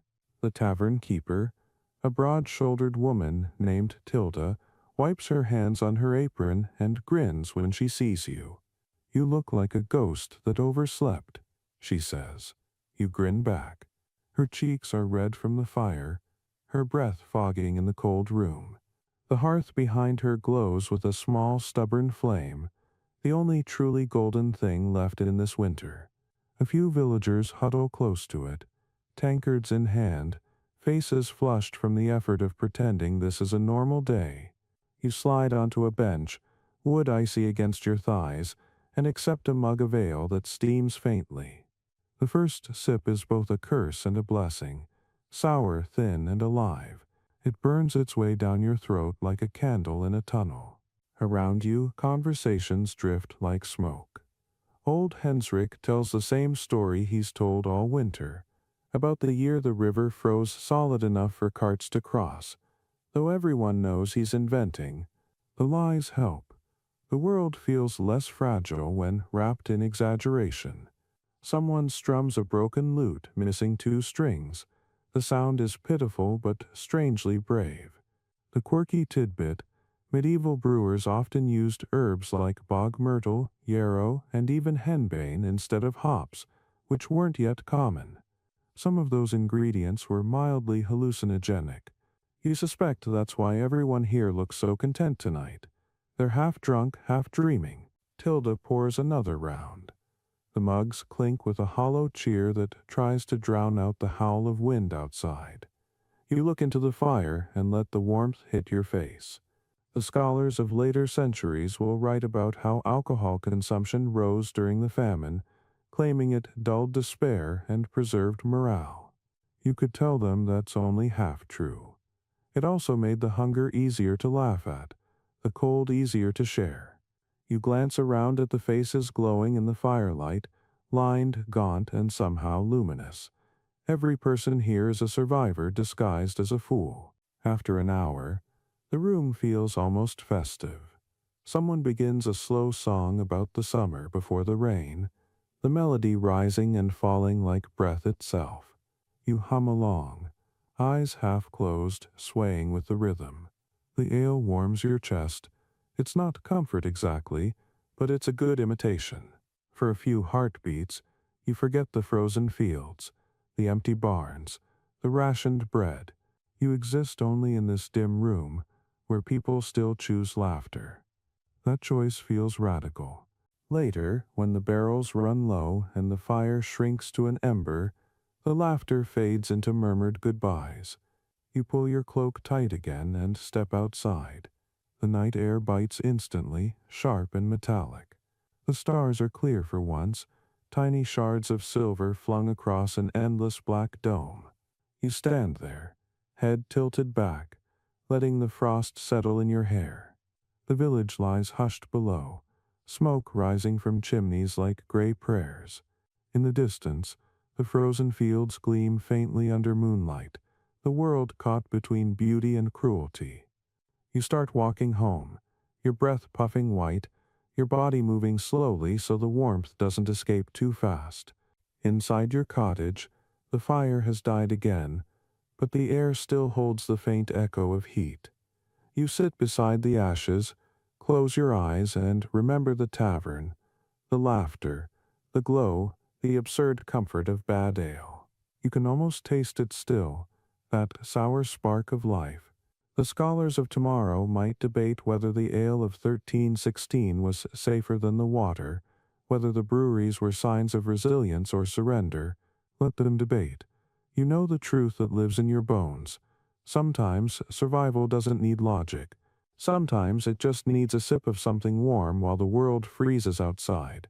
The frost deepens through the night, creeping across the window frame in delicate veins. You watch it spread, each crystalline line catching what little light remains from the hearth. You whisper to yourself that the frost is just another kind of artist, painting silence on the world. Then you pull the blanket tighter, close your eyes, and drift into dreams where the ale is sweet, the fields are green again, and spring is not just a rumor. The bell. The bell from the church tower rings late this morning, its tone warped by wind and distance, echoing like a memory instead of a command. You wake with the sound in your bones and realize it's Sunday again, though days have blurred into one long twilight. The cold presses against the cottage walls, persistent and personal. The rain outside has frozen into sleet, whispering as it slides down the thatch. You pull on your cloak, stiff as bark, and make your way toward the one building that never truly closes, the church, that strange fortress of faith and frost. The path there is half ice, half mud, each step punctuated by a sucking sound as the earth clings to your boots, as though begging you not to go. Smoke rises from a few scattered chimneys, thin gray threads that look like prayers too tired to reach heaven. The church door groans open under your hand, and the smell hits first: candle wax, damp stone, and humanity. It's packed inside, shoulder to shoulder, the only place in the village where people willingly crowd together anymore. The candles are few, their light trembling on faces pale as parchment. The priest, Father Alban, stands before the altar, his voice hoarse from too many sermons and too little hope. He's draped in vestments that might once have been white, but now resemble melted snow. Behind him, the crucifix looms dark and solid, the only thing that still looks certain in a world that's lost its logic. A mainstream historical fact. During the Great Famine, the church gained both followers and skeptics. For some, faith became the last form of fire. For others, its promises sounded hollow. In England and France alike, priests led public processions through the rain, begging God to stop the storms. In some towns, people whipped themselves in repentance, convinced their sins had angered heaven. In your village, you've seen it too. Men staggering barefoot in the mud, singing hymns through cracked lips, hoping penance might coax the sun out. You used to laugh quietly at them, but not anymore. After 2 years of famine, you're willing to negotiate with any deity that listens. Father Alban's sermon today is about endurance. His words echo off the stone, filling the air with something almost like warmth. Brothers and sisters, he says, the Lord tests the righteous with hardship, but even the hardest frost will yield to faith. The crowd murmurs agreement, more out of rhythm than belief. A baby cries, a sound so fragile it feels out of place here. The mother hushes it gently, rocking back and forth. You catch her eye, and she smiles weakly. Everyone has become so tender in their exhaustion. Small gestures, small mercies. You move closer to the front, drawn by the faint glow of the candles. Their flames wobble, bending as drafts slip through cracks in the walls. Wax drips slowly onto the altar cloth, each bead of light dying into a pale puddle. The priest raises a loaf of dark bread, a rare thing now, and breaks it with deliberate care. The sound echoes like a promise fulfilled. A hush settles over the room. The bread is divided into tiny fragments, passed hand to hand, crumb by crumb. You receive your piece, so small it hardly weighs anything, but it feels sacred all the same. You place it on your tongue, let it dissolve slowly, and close your eyes. For a moment you almost believe in grace. The quirky tidbit. Some monasteries during the famine produced what they called charity candles, massive pillars that burned day and night as symbols of communal endurance. Villagers would bring offerings of animal fat or even butter to feed the flame. It was said that when the candle finally burned out, spring would return. Your village has no such candle, but Father Alban keeps a single stub burning in the sanctuary, and everyone pretends it serves the same purpose. You watch it now, the tiny flame flickering bravely in the draught, and think that maybe faith itself is just a candle stub the world keeps breathing on. As the service continues, the sound of chanting fills the church low, resonant, almost hypnotic. The Latin words mean little to most of you, but their rhythm has become its own comfort. The children join in softly, their thin voices trembling like the flames. You find yourself humming along, not out of piety, but out of hunger for harmony. The melody rises and falls, mingling with the sigh of wind against the stone. The church feels alive, breathing through everyone here, beating faintly beneath the chill. When the sermon ends, no one leaves immediately. People linger, soaking up the illusion of warmth, the rare closeness of bodies not separated by survival. Father Alban moves through the crowd, blessing each head he passes. His hand trembles when he reaches you, his eyes ringed with fatigue. "Hold fast," he whispers, and you nod. You can smell the wax and smoke on his robe. It's the smell of persistence. Outside, the world greets you with a slap of wind. The snow has thickened into sleet, sharp enough to sting. Yet, as you step out of the church, you realize the cold feels cleaner somehow, almost bearable. The air carries the faint scent of pine smoke from distant hearths, and the sky, though gray, looks softer around the edges. People walk home in small groups, sharing the last heat of one another's words. Someone starts singing again, a short, simple hymn that trails off but doesn't quite die. By the time you reach your cottage, your fingers have gone numb, but your heart beats steadier. You push open the door to find your family huddled around the hearth, coaxing life from the coals. The children turn to you with sleepy smiles, and for a moment the world feels perfectly still. You light a candle from the fire, place it on the table, and let its tiny glow push back the shadows. The scholars of future centuries will debate whether religion saved or condemned those who lived through this famine, whether it was faith or sheer habit that carried people through. But standing here now, in this flickering room with the smell of wax and wood smoke thick in the air, you know it hardly matters. Belief is just another form of endurance, and endurance is what keeps the light alive. The wind rattles the shutters one last time.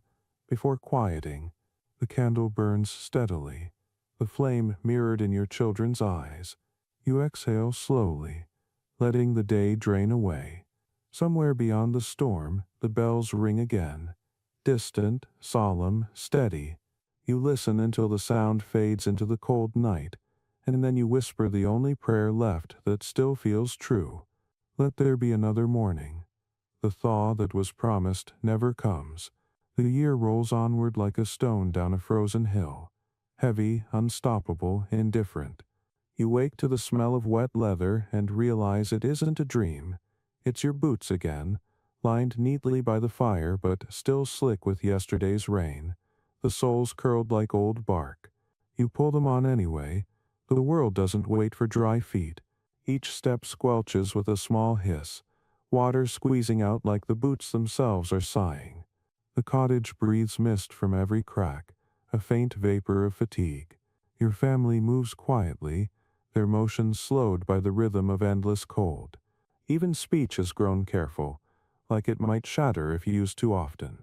You open the door to another gray morning that feels exactly like every other. A day that will demand energy you don't have and still offer no reward but endurance. The fields stretch before you, vast and lifeless. The thin crust of ice gleams faintly, covering the ground like a broken mirror reflecting a world it doesn't admire. Somewhere in the distance, a crow screams its rough laugh, reminding everyone that life persists, just not politely.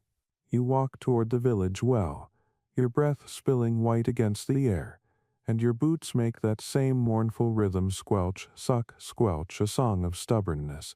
A mainstream historical fact, chronic cold and damp during the Great Famine caused an explosion of sickness, respiratory infections, rheumatism, trench-like foot rot. Even priests wrote of rotting feet and coughing lungs among their congregations. Boots, even poor ones, were prized possessions, patched again and again until they resembled sculptures of mud and thread. Some chroniclers recorded families passing a single pair from one person to another depending on who had to go outside. You glance at your own and think they might outlive you out of sheer spite. At the well, you meet your neighbor Hilda again, her face hidden under a hood stiff with frost. She nods, offers a half-smile that never quite reaches her eyes, and hands you the bucket when she's done. The water inside looks metallic, reflecting a weak daylight that seems embarrassed to exist. You both stand in silence, the only conversation being the occasional creak of the pulley. Words have become expensive. People spend them carefully now. You used to talk about planting, gossip, even jokes. Laughter once filled this square. Now it's a quiet place where people's hearts pump more slowly, as if saving their warmth for something better. On your way back home, you pass the blacksmith's hut. His forge hasn't burned in weeks. There's no war, no trade, no reason. He stands outside instead, hammer in hand, staring at his reflection in the frozen puddle near his feet. Used to make plows, he says when you nod at him. Now I just count days. You answer with a soft grunt of sympathy. The scholars of the future will argue about whether communities collapsed under famine or adapted. But you, living here, know it's both. People don't break suddenly, they erode. The warmth between neighbors fades quietly, the way heat slips through cracks in a wall. You feel it yourself. Affection has become rationed, like bread. When you reach home, your children are arguing softly over who gets the warmest corner near the hearth. You raise a hand and they stop, but their eyes stay defiant. You don't blame them. The cold makes everyone sharp-edged. You sit down heavily, letting your boots steam faintly near the fire. The smell fills the room. Wet leather, wood smoke, sweat, and something faintly sour. You sip from a mug of warm ale left from last night, though it's mostly water now.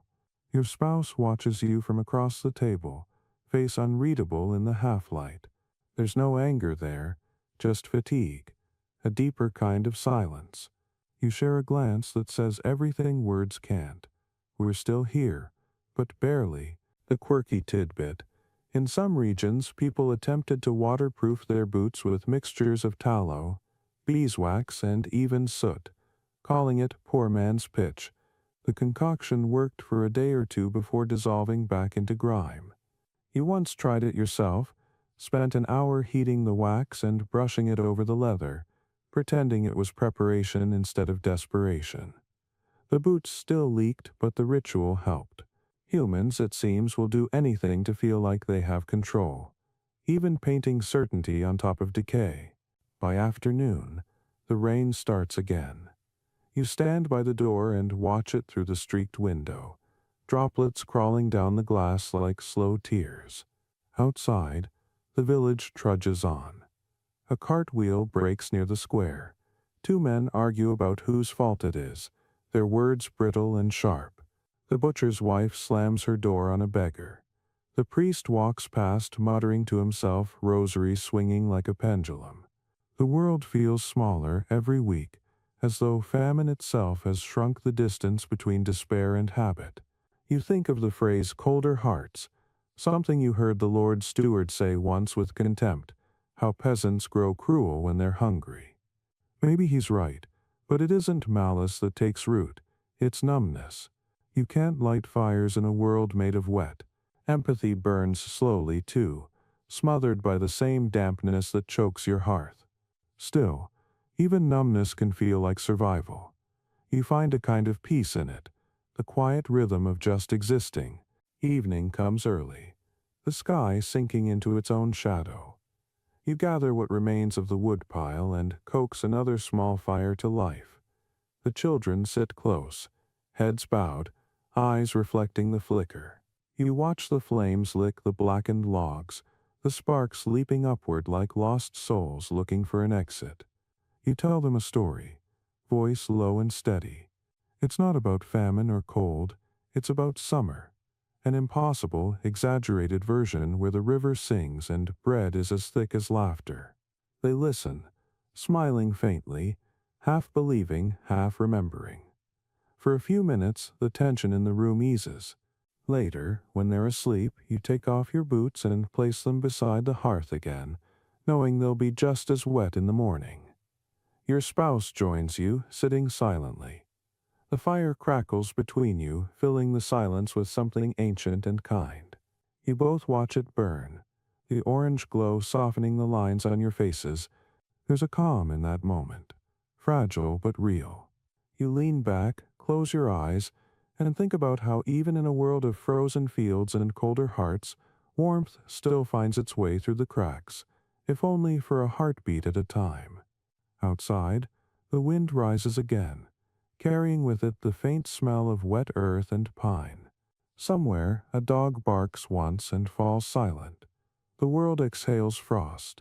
You whisper into the fire, not a prayer, not even a thought, just a breath that becomes smoke, curling upward until it disappears. Then you pull the blanket tighter around your shoulders and let the darkness take the rest. The rats came first, as they always do when humans falter. You hear them before you see them, soft feet whispering under the straw, claws scratching inside the walls, tiny jaws gnawing at whatever dares to remain edible. At first, the sound infuriates you. Every squeak feels like mockery, every rustle a theft. But over time, something strange happens. You stop seeing them as enemies. They too are survivors of the same cruel world, small pilgrims in the kingdom of hunger.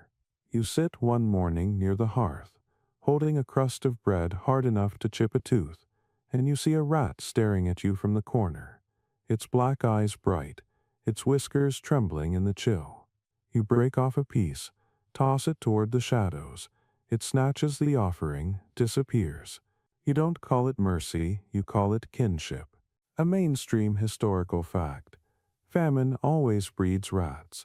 The Great Famine of 1315–1317 saw rodent populations explode across Europe as grain stores decayed and cats, once plentiful, were eaten or traded.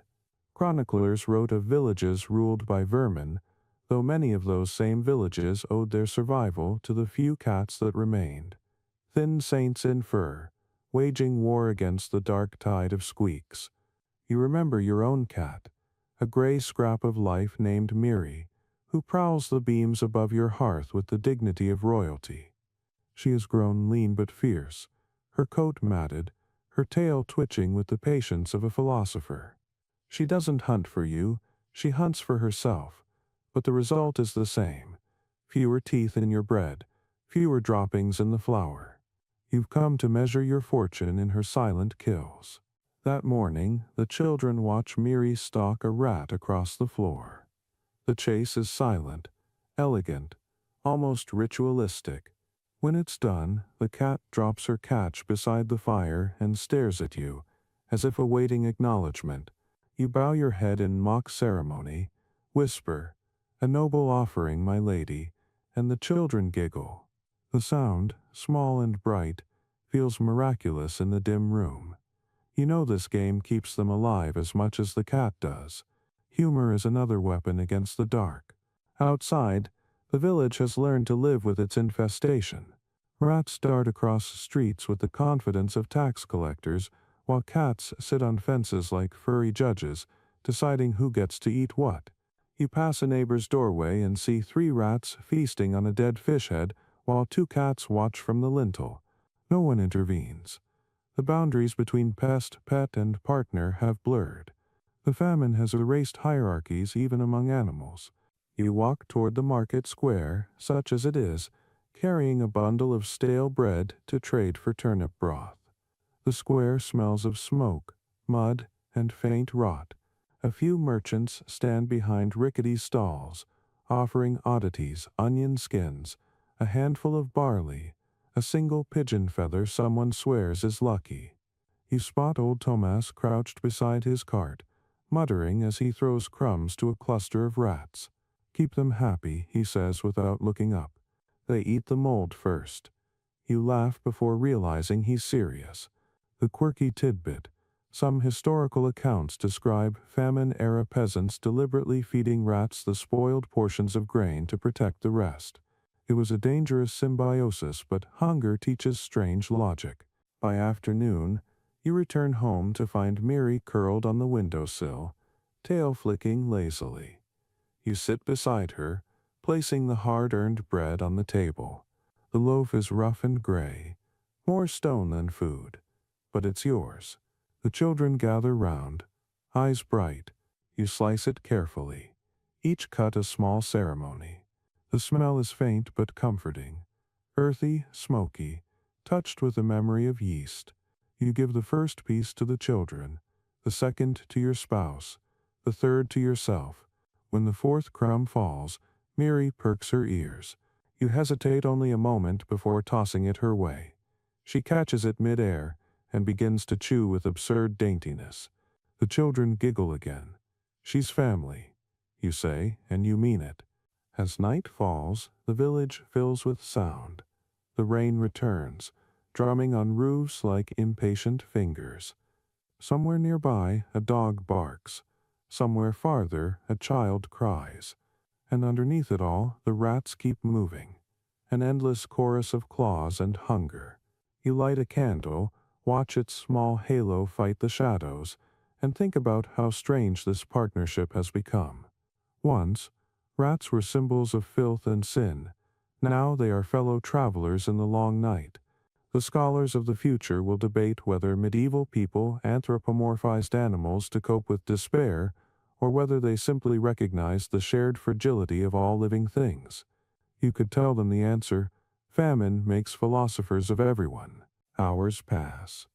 The children sleep, huddled near the dying fire. You sit alone, the candle burning low, the cat purring softly on your lap. You can feel her bones through her fur, delicate as reeds. The sound of her purr vibrates through your chest like a memory of better days. You glance toward the corner and catch the gleam of 2 tiny eyes. Another rat, bold now.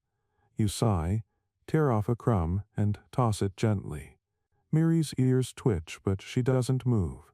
Even she has learned mercy. The rat snatches the crumb and disappears again. For a long time the room holds only the sound of breathing.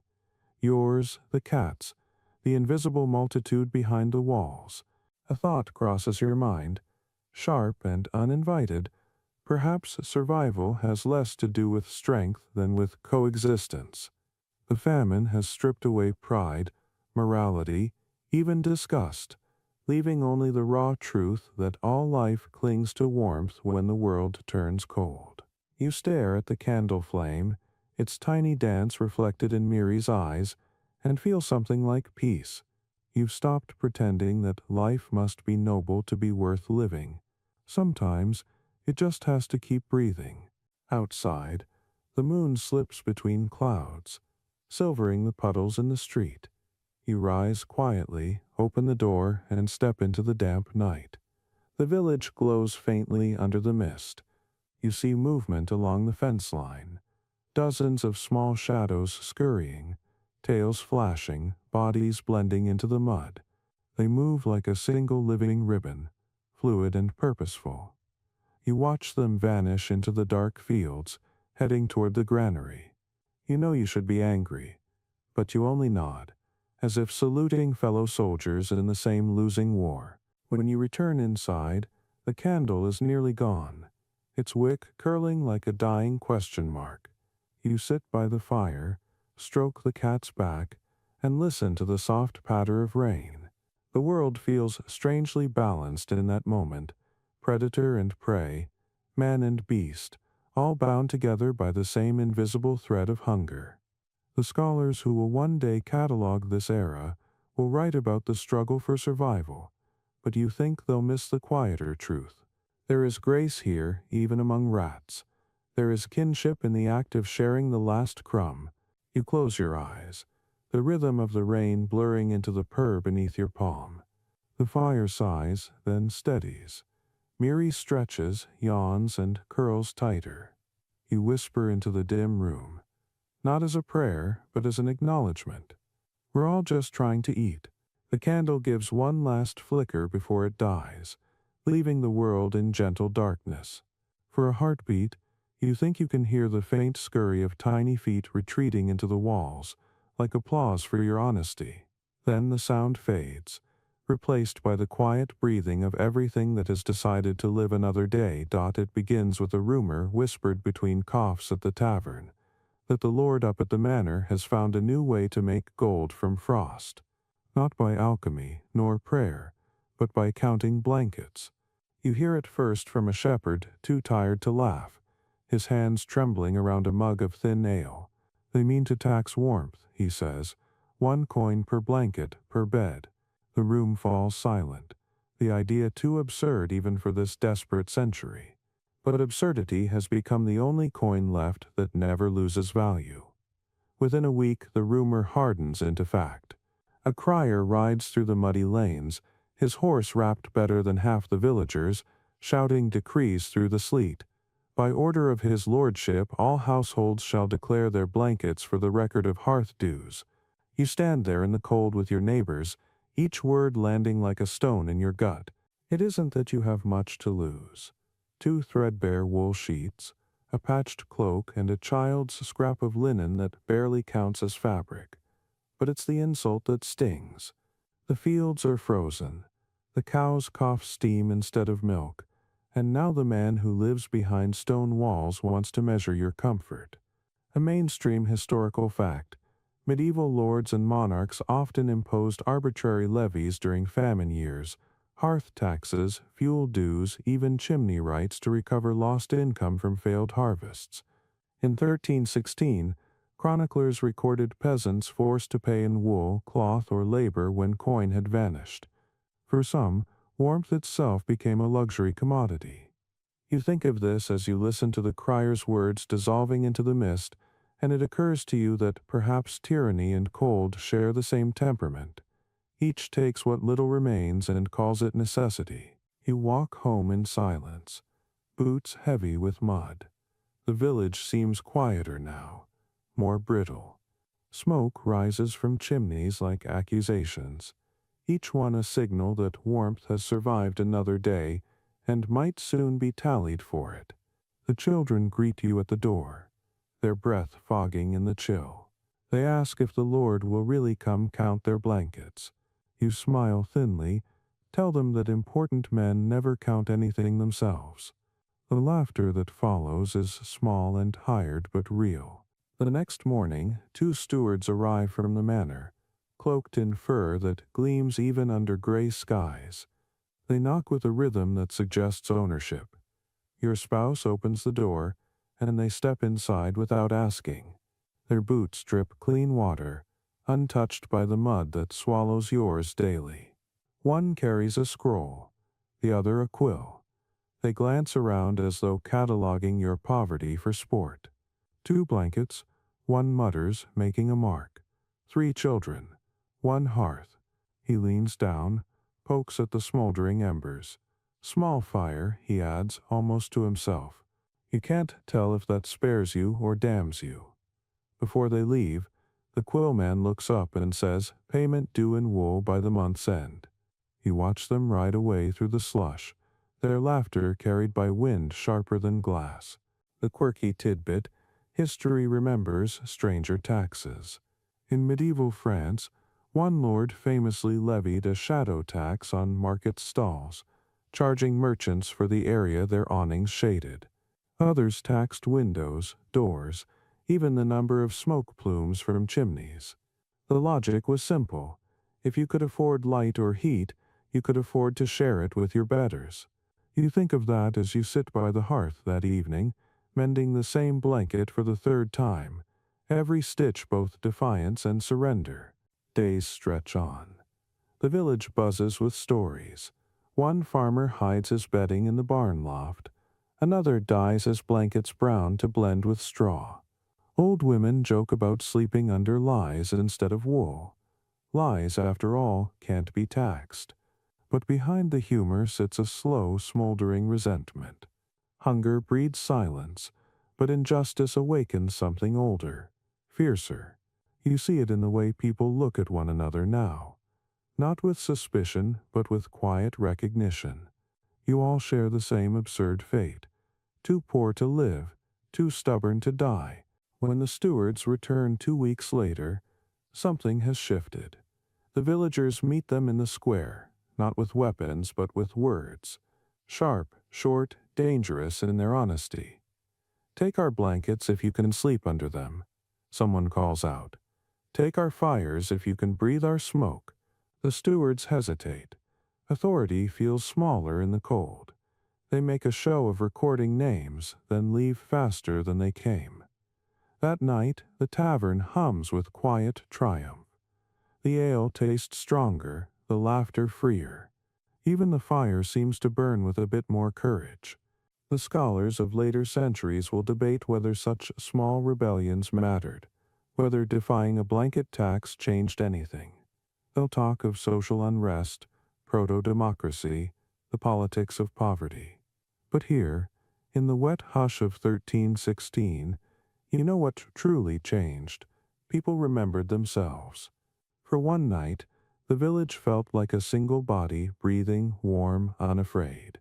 You watched old Hilda slap a steward's name into the mud and laughed so hard you nearly forgot how thin the stew had been that morning. Later, when the laughter fades and the tavern grows quiet, you walk home beneath a sky spangled with faint stars. The air smells of thaw. Brief, fragile, but real. You pull your cloak tighter, feeling the weight of the patched blanket folded beneath it, your family's only true inheritance. At your door you pause, glance back at the sleeping village. Every roof hides a story of resistance tonight, small fires burning in defiance of both hunger and greed. You whisper to the wind, "Count it if you can."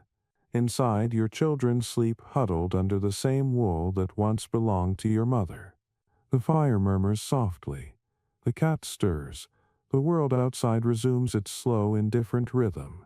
You sit beside the hearth, running your fingers over the rough weave of the blanket, each thread shining faintly in the light. You realize that warmth has never been a thing to own or measure. It's a covenant, renewed nightly by those who refuse to freeze quietly.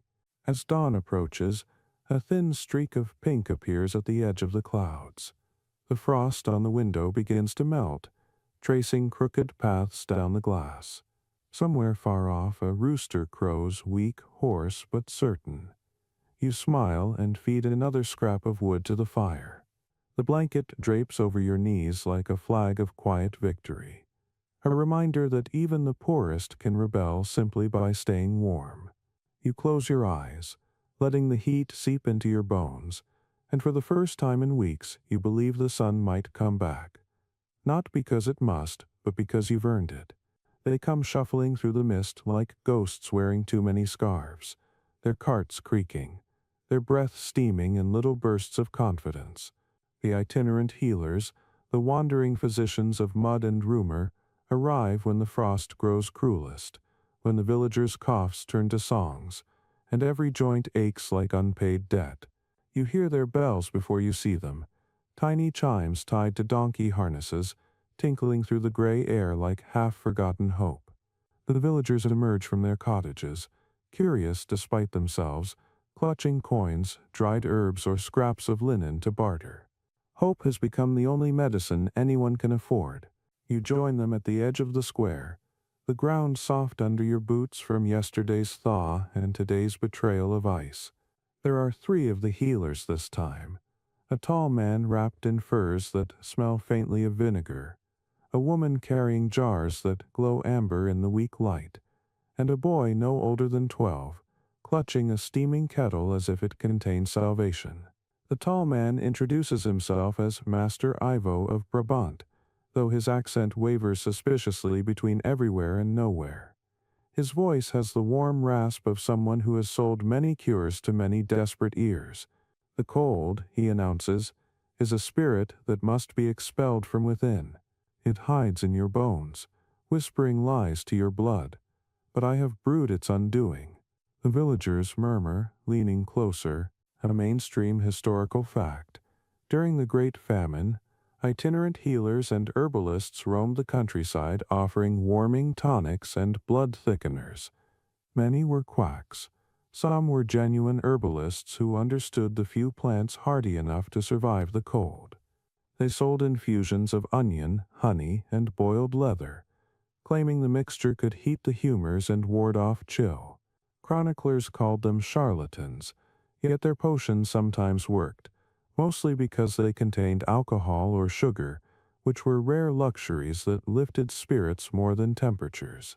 You remember hearing of one healer who boiled nails in wine and sold it as liquid iron. The peasants drank it gladly, convinced strength could be swallowed. Master Ivo's table looks like an apothecary's dream. Rows of stoppered bottles, each labeled in crooked Latin, each glowing faintly from the fire beneath his cart. You step closer, and the heat hits your face. A sharp blend of honey, garlic, and mystery. He lifts one vial high, its contents thick and golden. This, he says, will make your blood remember the sun. His assistant, the woman, pours a measure into a clay cup and hands it to you. Steam curls from it, fragrant and strange. You hesitate only a moment before sipping. The taste is overwhelming. Sharp onion, sweetness, a hint of ash. It burns its way down your throat like a sermon shouted too close. For a moment you cough violently. Then, suddenly, you feel warmer. Not truly warm, but less dead. You hand back the cup and grin through watering eyes. The healer bows slightly. Proof, he says, that the cold is not a god. The villagers swarm his cart. They trade coins, buttons, wool scraps, anything with value. The woman measures doses with theatrical precision, while the boy refills kettles from a cauldron that seems never to empty. You notice how deftly their routine runs, each gesture rehearsed, every word balanced between mystery and reassurance. A part of you resents it, this performance of hope for profit, but another part admires it. They sell warmth, and warmth, real or imagined, is worth every lie. You linger, watching a farmer drink a cup and proclaim that his hands no longer ache. Perhaps he believes it. Perhaps it's simply the heat of belief. The quirky tidbit: some healers of the era brewed smoking potions, mixtures of herbs that, when inhaled, were said to dry the lungs. The more they made people cough, the more convinced they became that the sickness was leaving. Faith and physics have never been easy to separate. By afternoon, the healers move from the square to individual houses, promising private blessings for an extra penny or loaf. You follow them at a distance, curious. At old Hilda's cottage, they light a small brazier of glowing coals and sprinkle something over it that releases a rich, spicy scent. Cloves, maybe cinnamon, impossible extravagance. Smoke fills the air, and Hilda breathes it in, her face softening as though remembering festivals long gone.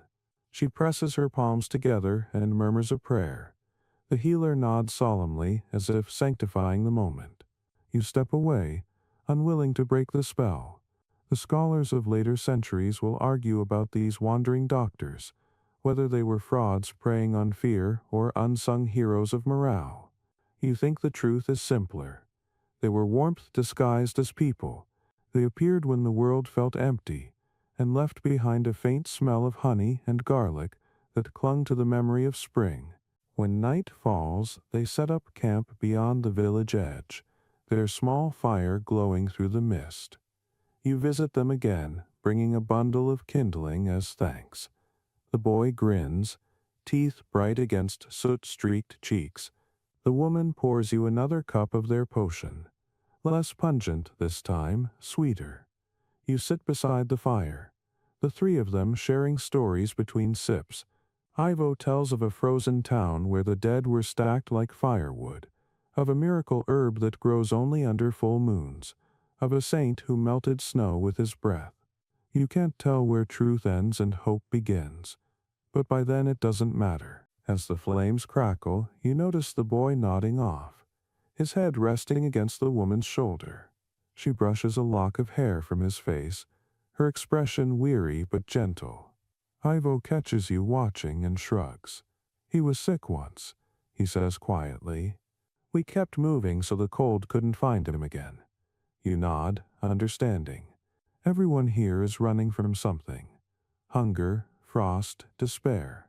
Mobility has become its own medicine.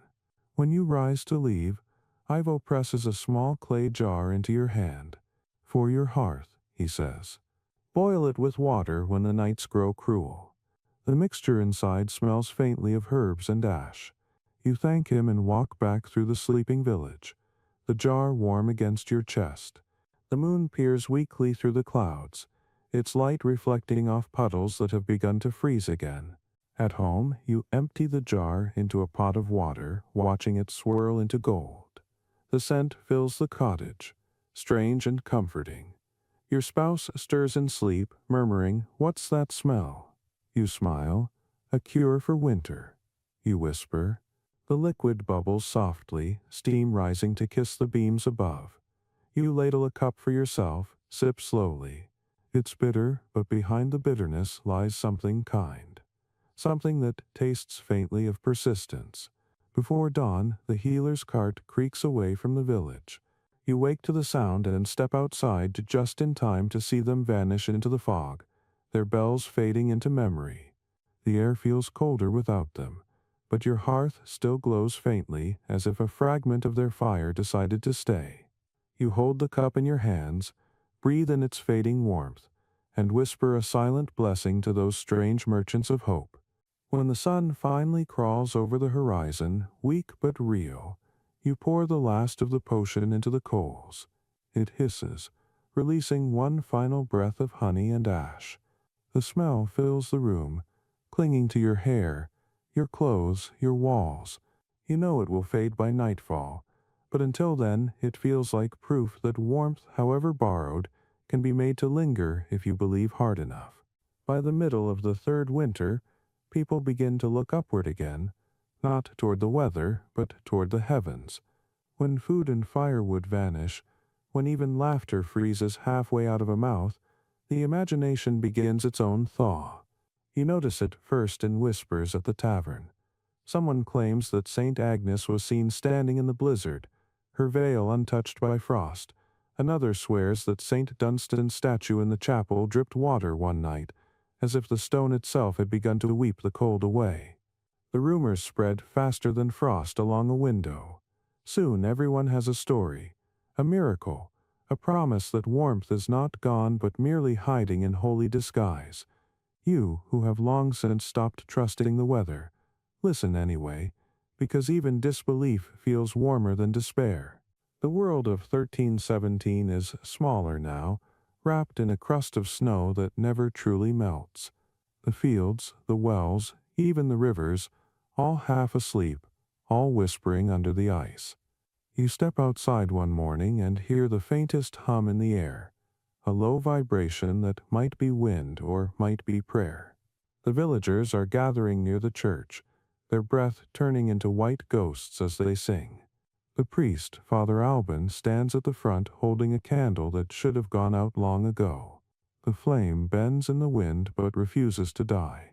It's not a miracle, not exactly, but it feels close enough, a mainstream historical fact. During the Great Famine, faith-based responses reached fever pitch. Saints' relics were paraded through flooded fields. Processions were held in snow and rain to beg divine intervention. Chroniclers tell of villagers kneeling ankle-deep in icy water, chanting for the skies to close and the earth to yield again. In Picardy, it was said that an image of Saint Mary bled dew that healed frostbite. In Cologne, pilgrims prayed to Saint Lawrence, patron of fire, begging him to turn his face upon the coals of the world. You think of these stories as you stand in the cold, watching the flicker of Father Alban's candle. The service begins with silence.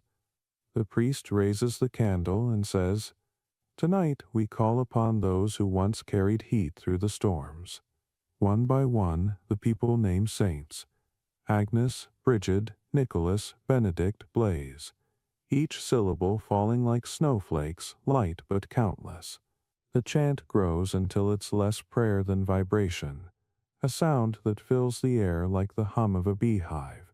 You feel it in your chest, the small fire of breath shared among dozens of hungry bodies. The air warms slightly, or maybe it's just an imagination, but no one cares which.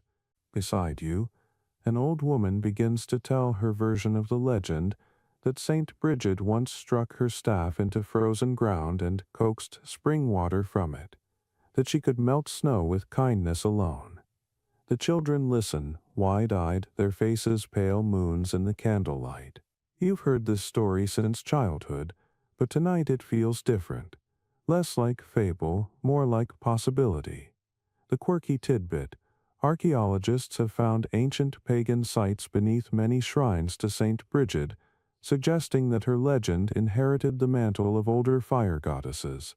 Perhaps faith, like warmth, simply changes shape to survive the season. After the prayer, the villagers light small candles from Father Alban's flame and carry them home, cupped in their palms. You do the same, protecting the tiny light with your cloak. The path is slippery, the air biting, but every doorway flickers with faint fire now. A constellation of stubborn hope scattered across the snow. You reach your cottage, set the candle on the table, and watch it steady itself. For a while, you simply sit and listen to it burn. The sound is subtle but real. A tiny hiss, a heartbeat. You think of all the saints people have invented just to keep the silence from devouring them, and you decide that perhaps invention is the most sacred act of all. As the night deepens, the children ask for a story, one of the warming saints. You tell them of Saint Olaf, who once carried a lantern across a frozen lake so bright that the ice beneath his feet melted. You describe the way he kept walking, never noticing he was sinking until he vanished under the glowing water, proof that warmth can save and destroy in equal measure. They shiver delightfully, clutching the blanket tighter. Then you tell them of a humbler miracle, one closer to home, the story of a widow in Yorkshire who, during the famine, placed the last candle in her window every night so travelers would not freeze in the dark. One evening, the candle refused to go out. By morning she found a field of crocuses blooming outside her door. Some said it was divine mercy, others said it was spring arriving late but determined. You tell the children to believe both, because both kinds of truth make good company. Later, when the family sleeps, you step outside again. The snow glows faintly under the moon, the air thick with cold so pure it stings. From house to house, candlelight spills through small cracks in shutters, trembling like distant stars. You imagine the saints drifting above, invisible but attentive, their breath mingling with the wind. You recall another tale, one you never told the children, of Saint Cuthbert, walking barefoot through sleet, refusing shoes so he might feel the Lord's chill and master it. You smile grimly at the thought. You have mastered nothing except endurance. Yet in that endurance there is a strange holiness. The scholars of future centuries will analyze these stories, calling them psychological comfort mechanisms or collective myth-making. They'll debate whether medieval faith was driven by ignorance or resilience. They'll never quite understand that for you, faith was neither luxury nor delusion. It was the heat rising from one small candle when the wind wanted everything dark. It was the sound of many voices pretending the world could still be kind. You stay outside longer than you should, the cold creeping up your legs like a tide. But the sight of those faint lights across the valley holds you still. Somewhere a bell rings, soft, unhurried. Perhaps Father Alban again, or perhaps it's something else entirely. You imagine St. Bridget's hand sweeping across the land, coaxing a little warmth back into frozen soil. You whisper her name, and your breath makes a brief cloud that vanishes instantly. For a fleeting moment, you swear the air feels softer. Then you laugh quietly, not out of mockery but affection. If believing in saints can melt even a corner of despair, then let them all live forever. You turn back toward your cottage. The candle still burns on the table, its flame smaller now but steady. The room smells of wax and smoke, familiar and sweet. You sit beside it until your fingers stop aching, watching how the light shifts across the walls, how it paints the sleeping faces of your family in gentle gold. The wind howls outside, jealous but defeated for tonight. You lean forward, whisper a thank you to every saint whose name you can remember, and one whose name you invent on the spot. Saint Ember, patron of the barely warm. You promise to light her a candle tomorrow. Then you lie down beneath your blanket, the candle's glow fading into the rhythm of your heartbeat, and you sleep knowing that even if the snow does not melt by morning, someone, somewhere, still believes it can dot. The thaw never truly comes, it only rearranges the misery. Rain becomes fog, fog becomes frost, frost becomes the gray sludge that swallows boots whole. By the spring of 1317, the village fires burn lower than ever, the wood supply long gone, the forests stripped to stumps that glisten like bones. When even dung begins to feel like treasure, talk turns to the boglands. Peat, someone whispers black gold beneath the water. It burns slow, it lasts, it waits for those bold enough to dig it. The word spreads faster than bread rumors, and before long, a small band of you gathers at the edge of the marsh, shovels in hand, hearts half frozen and half ridiculous with hope. The bog stretches out like an ocean of mud, shimmering under weak daylight, beautiful and horrifying at once. Each step you take sinks halfway to regret.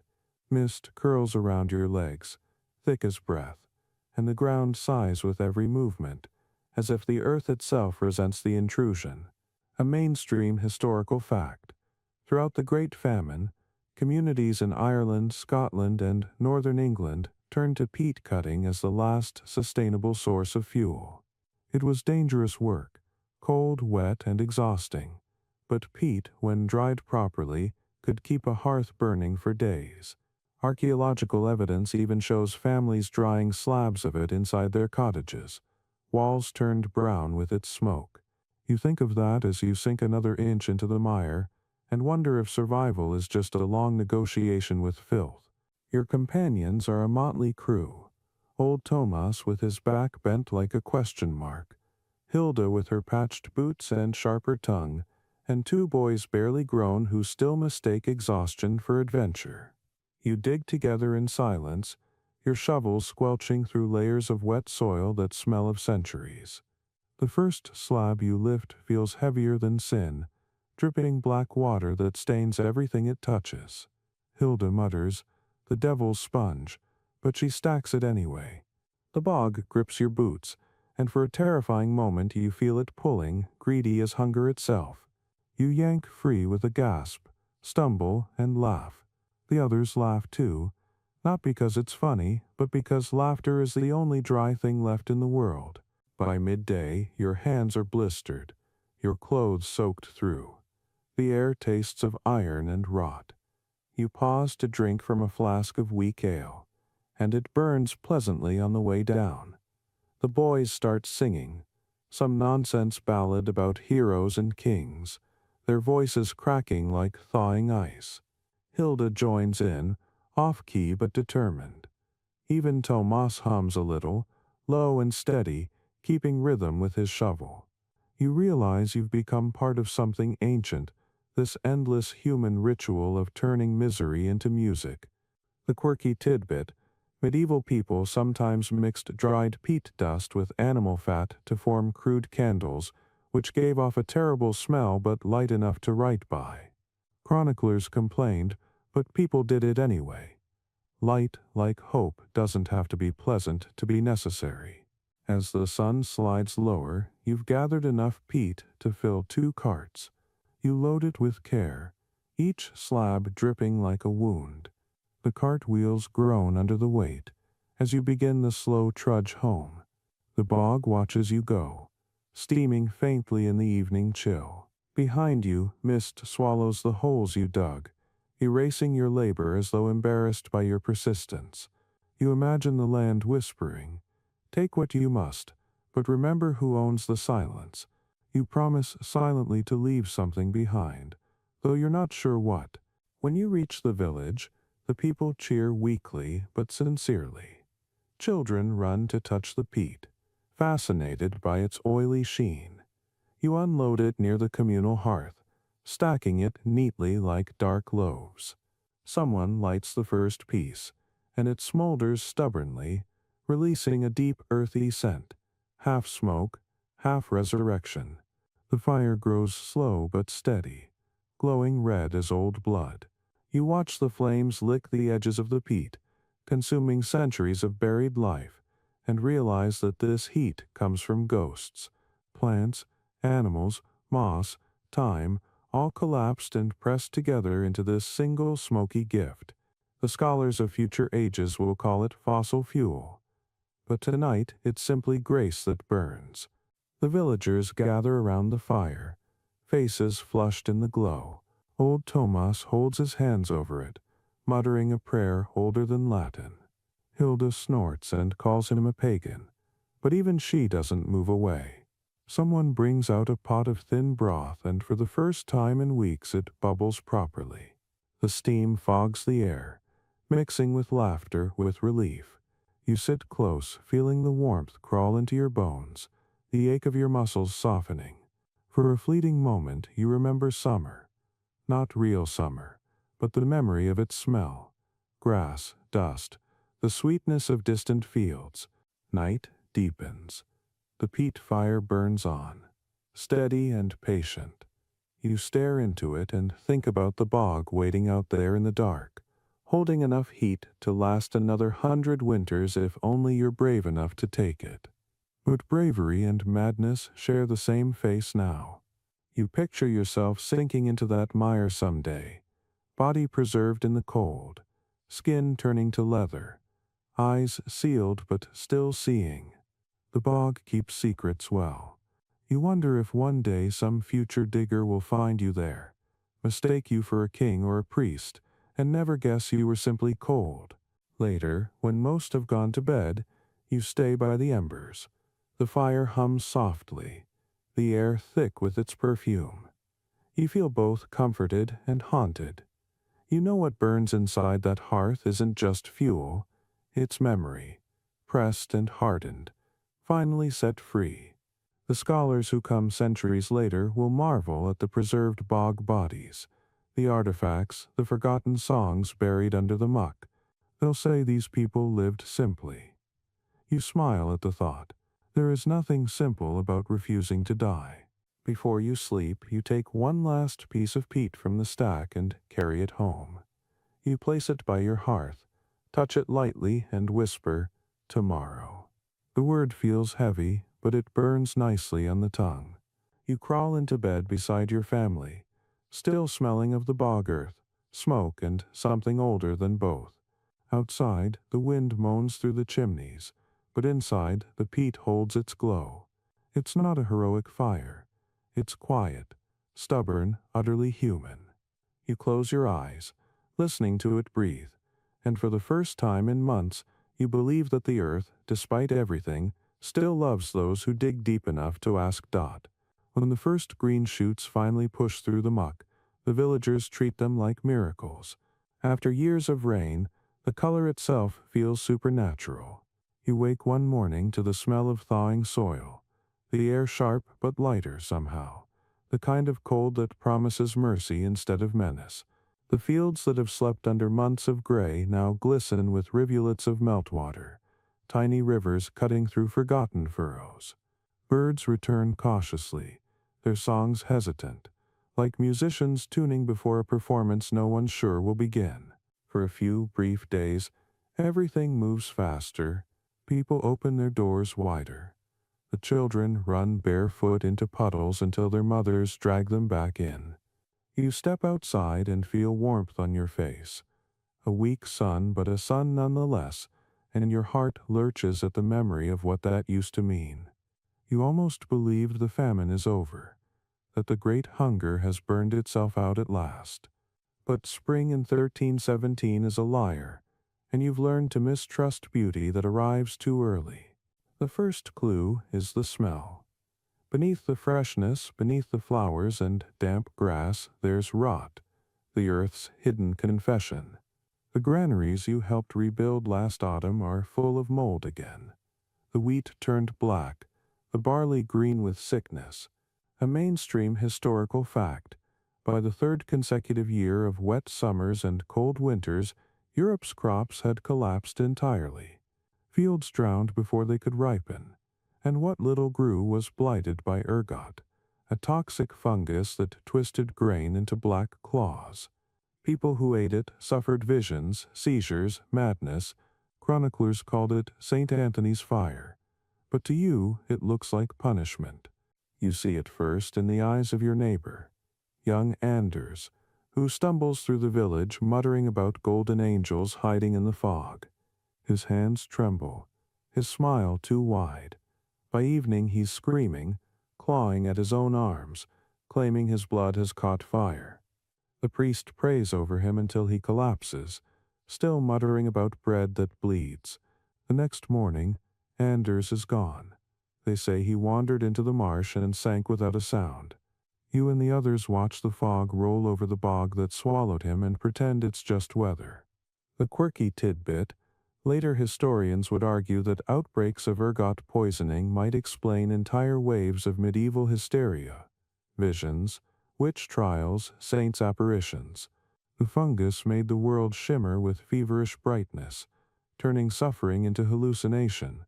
You wonder, as you kneel in the fields scraping at the soil, whether your own mind has begun to rot the same way. By late April, the rain returns with its old cruelty, heavy and relentless, flattening every fragile hope. The sky seems offended by the idea of mercy. The new sprouts drown within days, the color fading from the landscape until everything is brown again.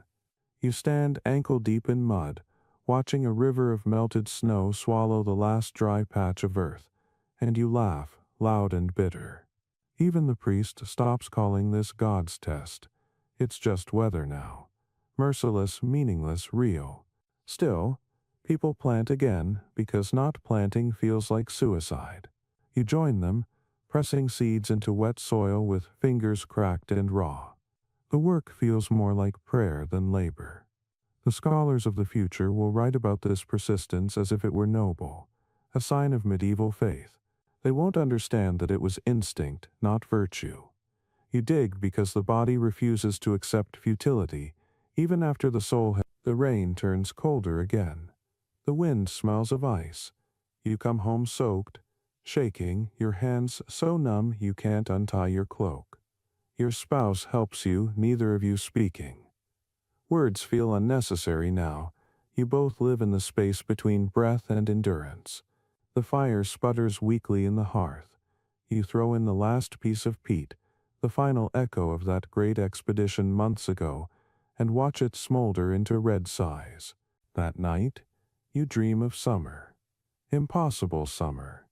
You see fields stretching golden under an endless sky, children running between sheaves, laughter carried by wind that smells of honey and straw. You wake to thunder. Rain drums the roof and the dream dissolves like sugar in black water. The cottage is cold again. The spring has lied, but you don't curse it. Lies, after all, are just another form of hope, and hope is all that still moves your hands each morning. When dawn comes, you step outside and see the world shining again, wet, bleak, alive. You kneel in the mud, scoop a handful of the soaked earth and let it run through your fingers. "We'll try again," you whisper to no one in particular. The soil doesn't answer, but it doesn't reject you either. Somewhere beneath, the seeds sleep, stubborn and blind, waiting for a sun that might never come. And still, you keep planting. By midsummer, the grain bins stand empty again, and the word bread has become both memory and rumor. You've learned that hunger has stages. First it gnaws, then it whispers, and finally it sings, soft, delirious songs that promise fullness just around the corner. The entire village hums with that music now, slow and haunting, a kind of lullaby for people too tired to pray. Even the children have stopped asking what's for supper. They just stare at the pot, listen to it boil, and pretend it's a feast. It's Hilda who first brings the idea, though no one wants to claim it. She says she heard it from a traveler passing through the next valley. People there have begun baking earth bread. Not mud exactly, but clay mixed with bran and salt, hardened in the fire until it breaks the teeth before it fills the belly. The first reaction is laughter. Dark, brittle laughter that splinters into silence. But a few days later, when the last barley mash turns sour, someone asks Hilda for the recipe. A mainstream historical fact. During the Great Famine, desperate Europeans did indeed mix clay, ground bark, and straw into their flour, forming loaves that resembled bread but provided no nourishment. Chroniclers described the taste as bitter earth and despair. Yet such loaves appear in archaeological strata even centuries later, a grim proof that the will to eat can outlive the ability to grow food. You dig the clay yourself, near the stream where the water still runs sluggish and cold. It smells faintly metallic, like coins or blood.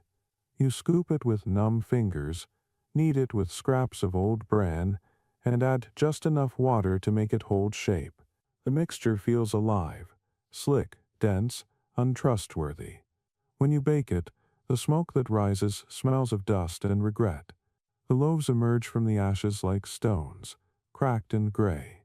You wait until they cool before breaking one apart. Inside, it's hard as bone, but you chew anyway. The taste is unbearable, yet something inside you insists on swallowing. When you finish, you feel both proud and ashamed, as though you've crossed an invisible line between human and ghost. The children take smaller bites, one gags quietly, then forces another mouthful. You don't stop them. The world no longer allows comfort, only continuation.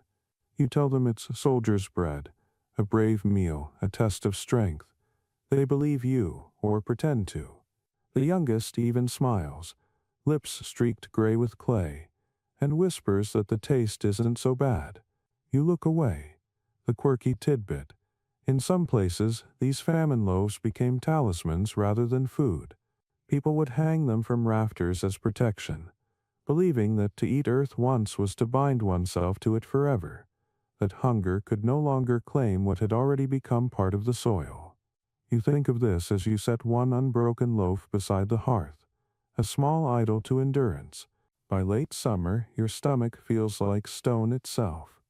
You move slower, speak less, dream more. In your sleep, you see fields heavy with wheat, bending in wind that smells of butter and honey. You wake with the taste of clay still coating your tongue.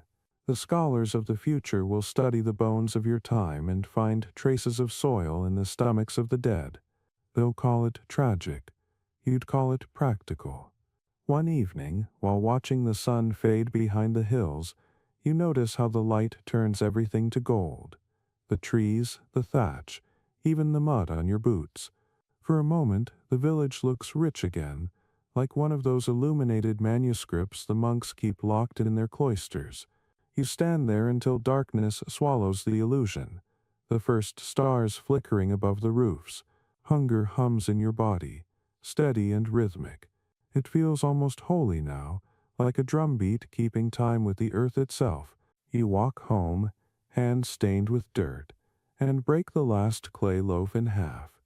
You give one piece to your spouse, the other to the cat, who sniffs it, sneezes, and curls up beside you instead. You laugh softly, because somehow that small refusal feels like grace. The fire burns low, the night presses close, and outside the wind carries the scent of rain again. Inevitable, indifferent, endless. You lie down, eyes open in the dim glow of embers, and think of all the things people will call this era famine, punishment, cleansing, lesson, but none of those words matter tonight. You know only this: the earth itself has entered your body, and it's decided to keep you alive just a little longer.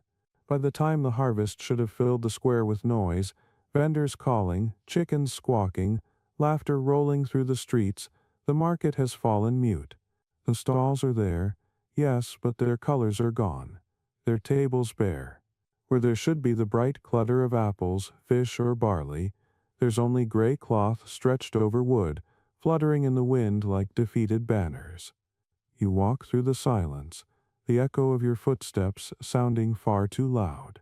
The old stones of the square remember better days and seem to mock the ones that stand here now. The first thing you notice is the smell. Not rot anymore, but emptiness.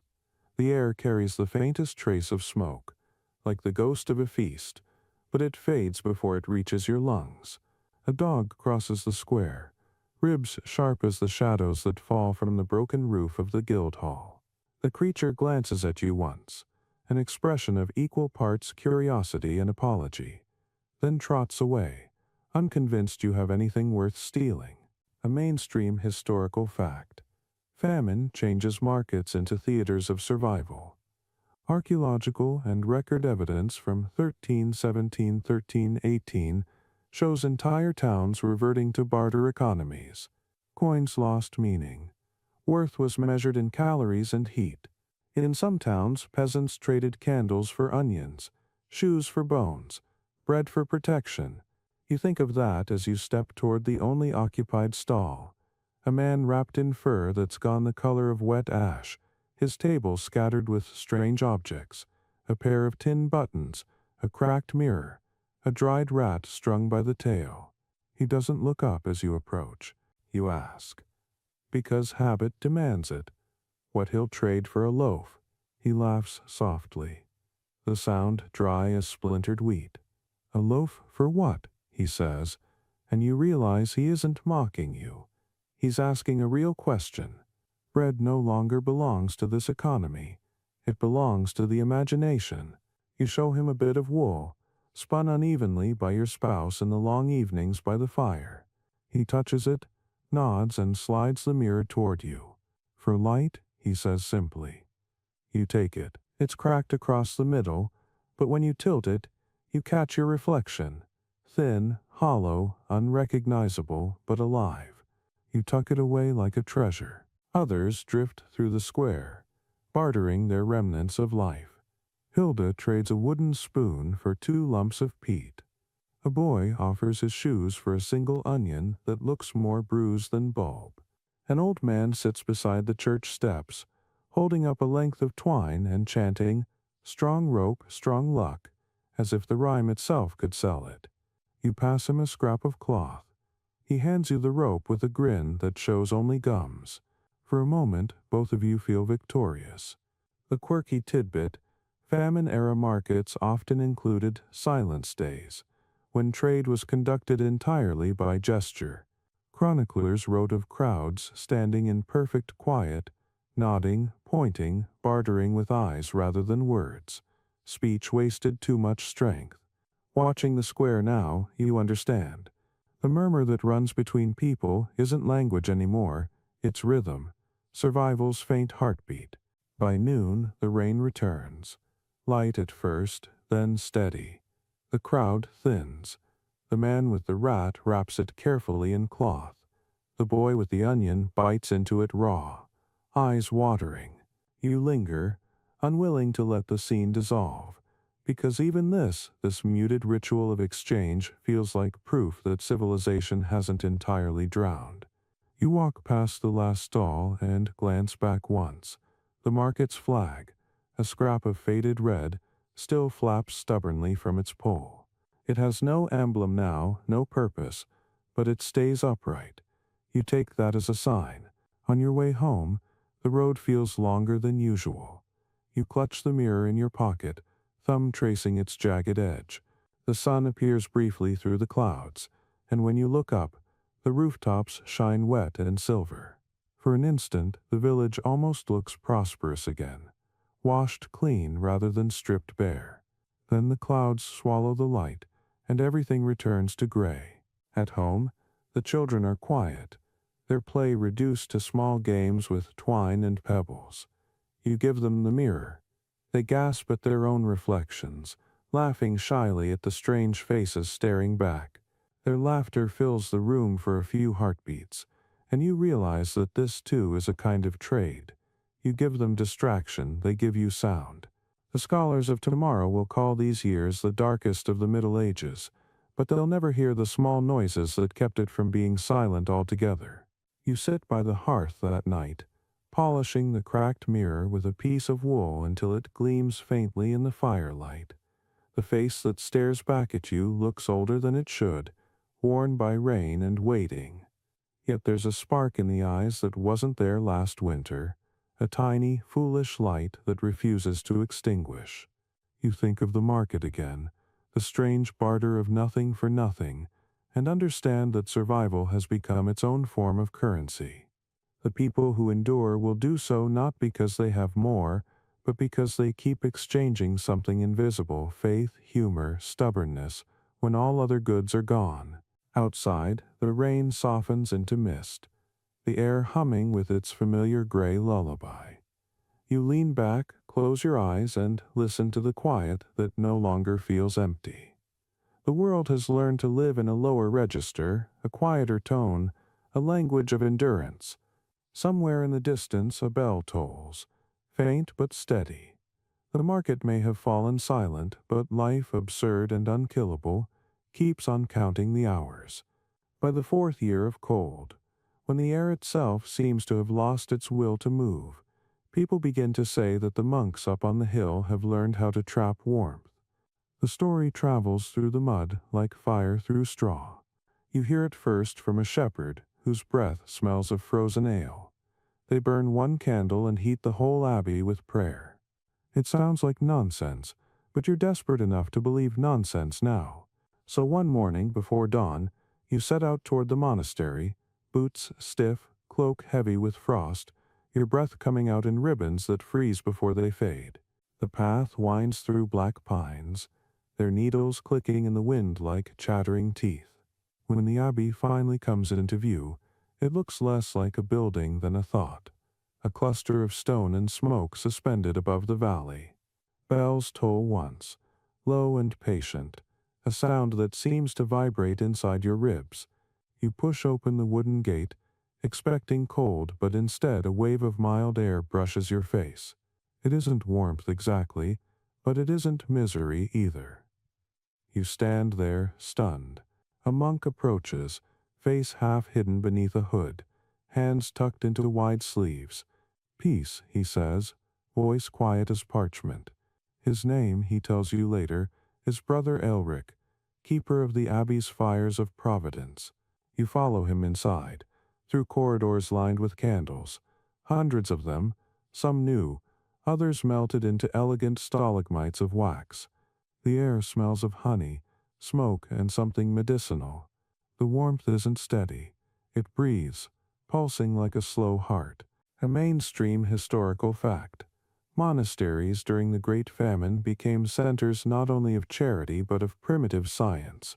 Monks experimented with ventilation, with draft chimneys with reflective metal panels placed behind candles to project heat. They understood, long before anyone named it, the management of air.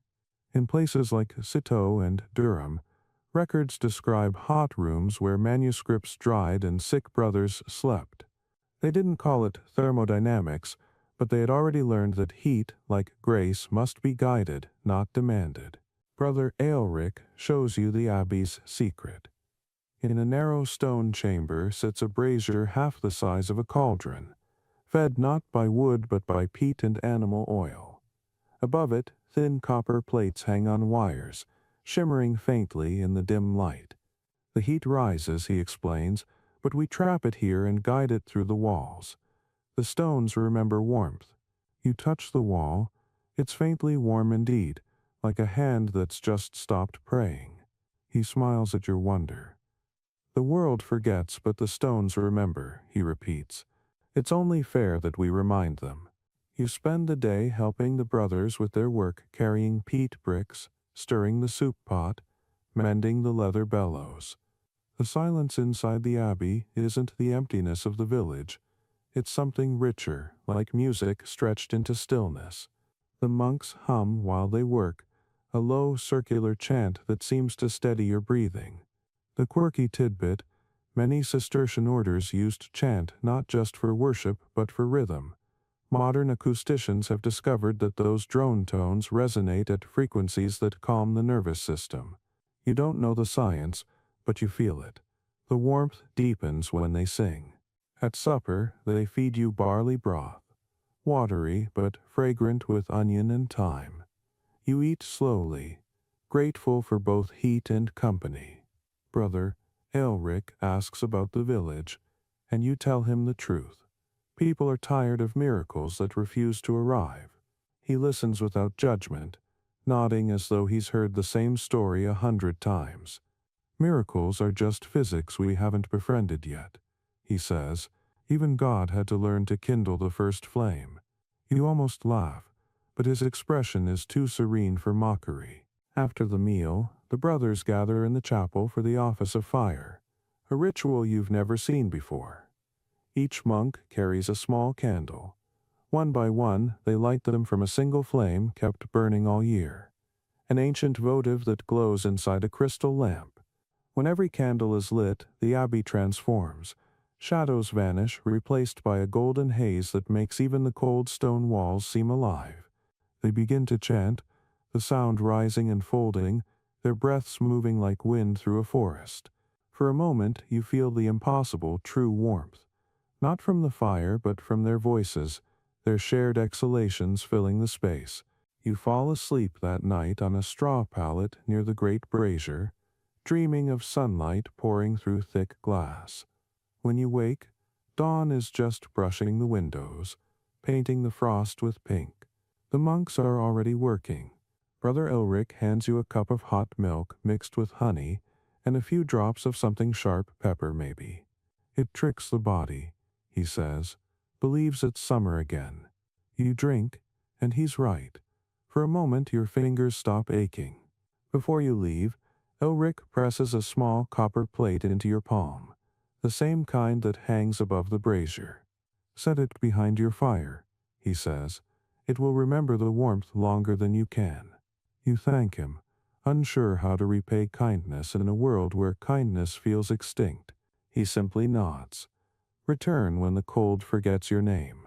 The path home feels shorter, the air sharper but less cruel. When you reach the village, you fix the copper plate behind your hearth, just as he said. That night, the fire burns brighter, and the warmth lingers hours after the flames die. You imagine the plate glowing softly inside the ash, holding on to its memory of light. The scholars of the future will find such inventions and call them primitive. Let them. The monks knew something deeper, that heat is not just energy but story, passed hand to hand, stone to stone, soul to soul. As you drift to sleep, you think of the abbey glowing in the hills, its walls breathing warmth into the cold world below. The monks will keep their chant alive through another winter, and the sound, faint as it is, will travel down through fog and wind until it reaches even you. You smile in the dark, whisper the line you've learned to believe, the stones remember, and for once you let yourself imagine that you might too. It begins not with sunlight but with sound, the dripping that once meant despair now arriving like a hymn. One morning you wake to find the roof weeping gently into a bucket, and instead of cursing you laugh. The ice that has sealed the world for years is finally beginning to lose its patience. The air feels thicker, softer, faintly sweet, like water finding its voice again. You step outside, barefoot, reckless, and feel the mud squish beneath your toes, warmer than you remembered the earth could ever be. The fields lie half flooded, half free, glistening as though the soil itself were exhaling. Birds flit overhead, not the crows that kept watch through winter, but sparrows, messengers of ordinary miracles. For the first time in a long while, the sky doesn't look like a wound. The villagers crawl out of their houses as if the sun were an unfamiliar visitor. Faces you haven't seen in months appear in doorways. Leaner, yes, eyes hollow but shining. The square fills with cautious chatter. No one dares to say spring aloud, as if the word itself might scare it off.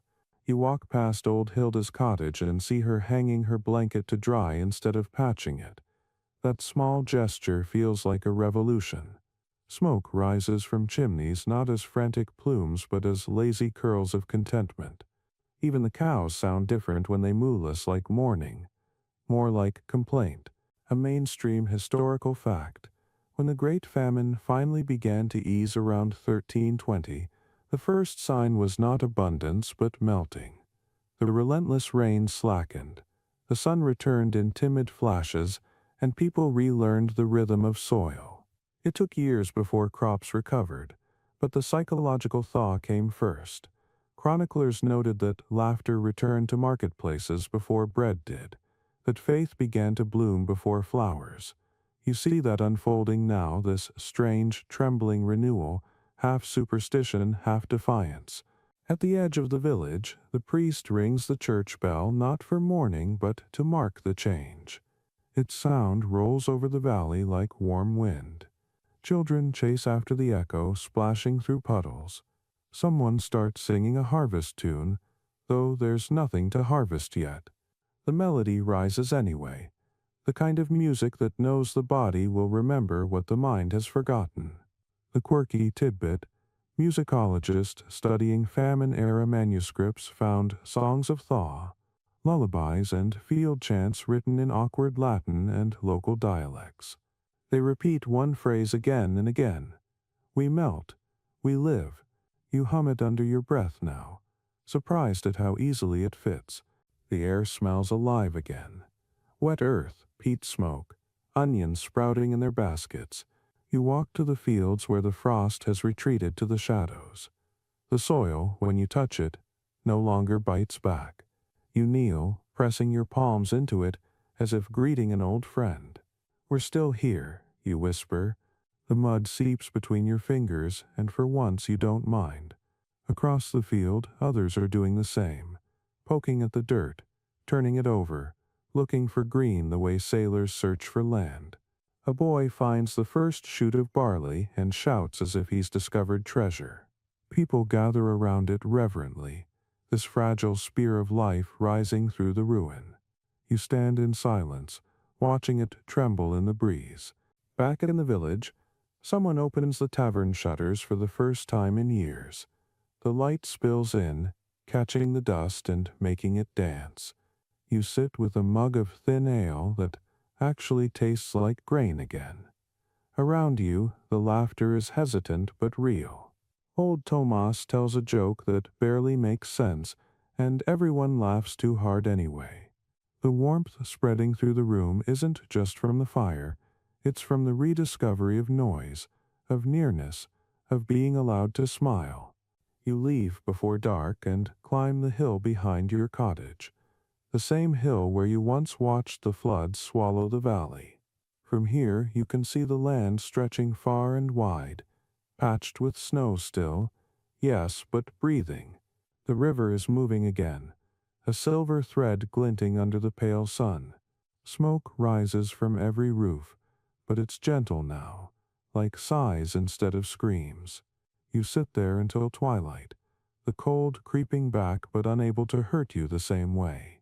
The scholars of tomorrow will call this the recovery period, will write of population rebirth and economic renewal, but they'll never understand the quiet holiness of this moment, the simple awe of watching the earth remember warmth. When you return home, the hearth glows steady, the copper plate from the monastery catching light in a halo. Your spouse dozes beside the fire. the cat curled on their lap, its fur gleaming again. The children sleep close together, cheeks pink instead of pale. You take a blanket, worn but clean, and drape it over them. The act feels ceremonial. Outside, the last of the snow falls, not cruelly, but like confetti at the funeral of winter. You sit by the window until dawn, watching the stars fade into a soft blue. For the first time in years, the horizon glows, not the gray of smoke or fog, but the color of promise. You take a deep breath and realize that the air no longer smells of despair. It smells of wet grass, clay, and possibility. The thaw, like all miracles, isn't sudden. It's patient, slow, stubbornly kind. And as the sun edges higher, spilling its hesitant light across the world, you let yourself do the most dangerous thing of all. You believe. By the time the earth begins to heal, you realize you have changed in ways the mirror can't record. The face staring back at you is thinner, yes, but it isn't age you see. It's distance, a quiet separation between who you were before the famine and who you've had to become to outlive it. You walk through the village and notice how everyone carries that same invisible mark, a solemn patience that comes only from looking at death long enough to make conversation with it. The streets, once choked with mud and mourning, are firm again, dotted with tufts of grass reclaiming their place between the stones. Somewhere, someone is hammering wood for a new door. Somewhere else, a woman is singing while she kneads real dough. The world hasn't returned to normal. It has simply decided to continue. The fields stand alive again, though their growth is shy.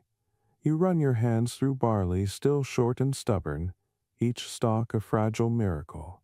When you close your eyes, you can hear the faint rustle of it moving in the wind, and for a heartbeat, the sound is enough to erase the echo of rain that used to haunt your dreams. People have stopped saying famine out loud. The word has become taboo, a ghost best left unnamed. Instead, they talk of the hard years, or the gray time. It's as if renaming the suffering could trick history into forgetting. You know better. The past doesn't vanish. It composts, feeding the soil of whatever comes next. A mainstream historical fact. The Great Famine did more than starve bodies. It rewired Europe's sense of time. Population recovery took decades, social systems bent, and faith itself fractured under the strain. In its wake came reforms, uprisings, new ideas about charity and trade, even early whispers of weather study. Historians, centuries later, will call it a hinge moment between the old medieval world and the uneasy birth of the new. But you, living through it, know the truth feels smaller and more intimate. Survival changed how people touched one another. The villagers have learned the art of sharing in silence. A pot left on a doorstep no longer asks for repayment. The church pews hold not just prayer but confession of gratitude. You see Hilda teaching the children to laugh without fear again, her hands no longer shaking when she breaks bread. Old Thomas has started carving figures from leftover wood. Tiny cows, saints, children chasing each other, and gives them away for free. To keep the hands remembering warmth, he says. His figures become the first toys the village has seen in years. They're crude, splintered things, but when the children play with them, their giggles sound like sunlight. A quirky tidbit, chroniclers after the famine noted a boom in superstition and small domestic charms. People carved symbols of fire or barley on doors, wore bits of copper or straw, whispered blessings before lighting hearths, not as religion but as muscle memory.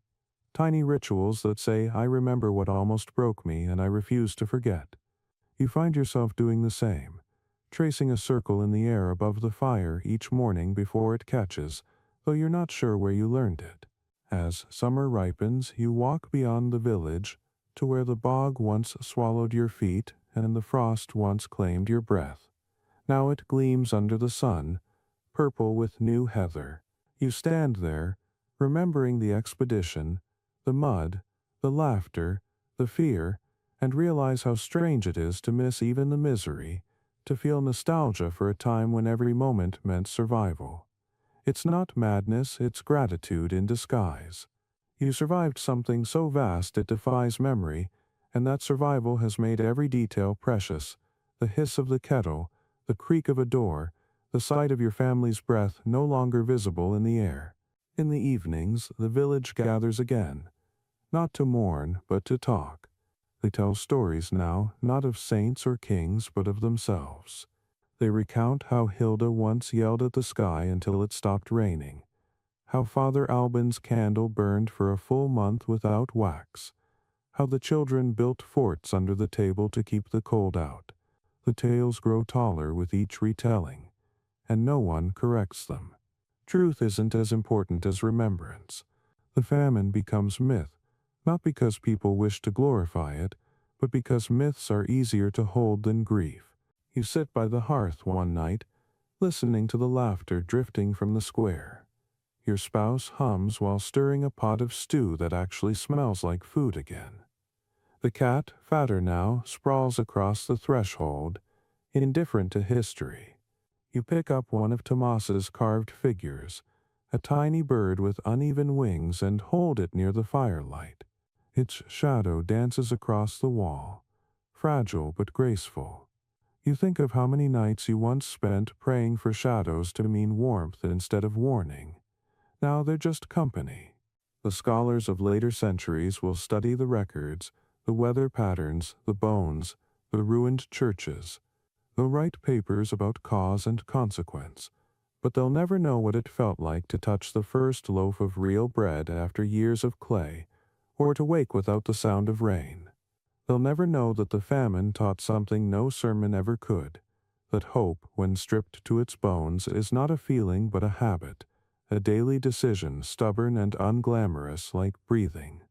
As autumn approaches, you begin to see color again: red apples, yellow leaves, blue sky that doesn't threaten snow.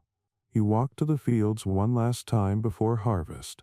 Run your hands through the grain now grown tall and golden. You close your eyes and hear the whisper of it moving in the wind, the same sound that once belonged to rain. The circle feels complete. The earth, like the people, has remembered its purpose. You murmur a simple vow: we'll feed it kindly next time. That night, as you drift to sleep, you dream not of hunger, but of abundance, of tables full, of laughter loud enough to scare away the dark. The famine has ended, but its lessons stay carved into your bones, and when morning comes, soft and ordinary, you wake smiling to a world that no longer hurts just to touch. The night after the first full harvest feels like something borrowed from a storybook, so still, so generous, so impossible that you keep expecting the sky to laugh and snatch it back. The fields beyond the village lie stripped and golden, the scent of cut grain hanging heavy in the air like incense. Every door stands open, every window glows. The people who once hid from the wind now spill into the streets, bringing benches, pots, mugs, torches. The square becomes a slow river of motion, voices, firelight, music. For the first time in 4 years, no one is afraid to waste a little food, to pour a second cup, to stay awake past reason. You stand at the edge of it all, watching the smoke drift upward into the gentlest sky you can remember. Someone has roasted a pig, thin but fragrant. The smell a spell that pulls the whole village closer. There's broth made from real vegetables, loaves soft enough to tear instead of chip, beer that foams instead of freezing. Laughter bursts from table to table. Even the priest, who spent the famine growing thinner than his own candle, gulps ale and slaps backs. You feel the sound in your ribs more than in your ears. The famine was a silence, and this noisy, ridiculous feast is its opposite. The children run wild through puddles, holding torches like miniature suns. The old women sing songs too ancient for translation. The dogs, those grim scavengers of the hard years, bark just for the joy of hearing themselves. A mainstream historical fact. Chroniclers recorded that, when the famine ended, celebrations across Europe often lasted for weeks.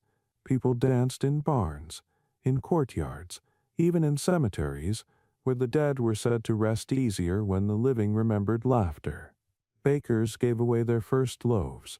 Brewers poured the last of their secret stores. A strange ecstasy swept through the continent, a need not merely to eat but to feel. Some said the survivors became addicted to warmth itself, refusing to let darkness rule even the smallest hour. You understand that addiction perfectly. You eat slowly, reverently, your first real meal in years. Each bite feels ceremonial, like reclaiming a part of yourself you'd forgotten. Around you, every face shines with the same astonishment, that food still exists, that flavor has returned, that the mouth remembers pleasure. Hilda sits beside you, her rough hands trembling as she lifts her cup. To those who dug, those who burned, those who froze but did not fall, she says. Everyone repeats the toast. The sound is ragged but beautiful, like a choir built from different lives singing the same single word, enough. As the night deepens, the fire grows taller. Sparks lift into the dark, gold seeds rising into infinity. Old Tomas begins to carve again, shaping a tiny figure from the handle of his spoon, a man sitting beside a hearth. He hands it to you, smiling. For the next time the world forgets warmth, he says. You tuck it into your pocket.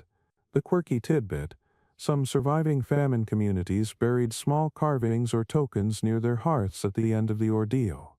Primitive time capsules, reminders for descendants that endurance, once learned, should never be discarded. You think you'll do the same before winter returns. The music slows. Couples dance clumsy, barefoot, unashamed. The priest dozes against a wall, the cat curled on his lap.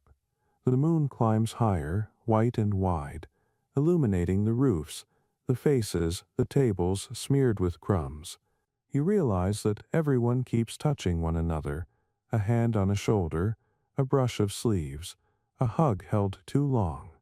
It's as if the famine taught people to relearn contact, to confirm existence by skin instead of sight.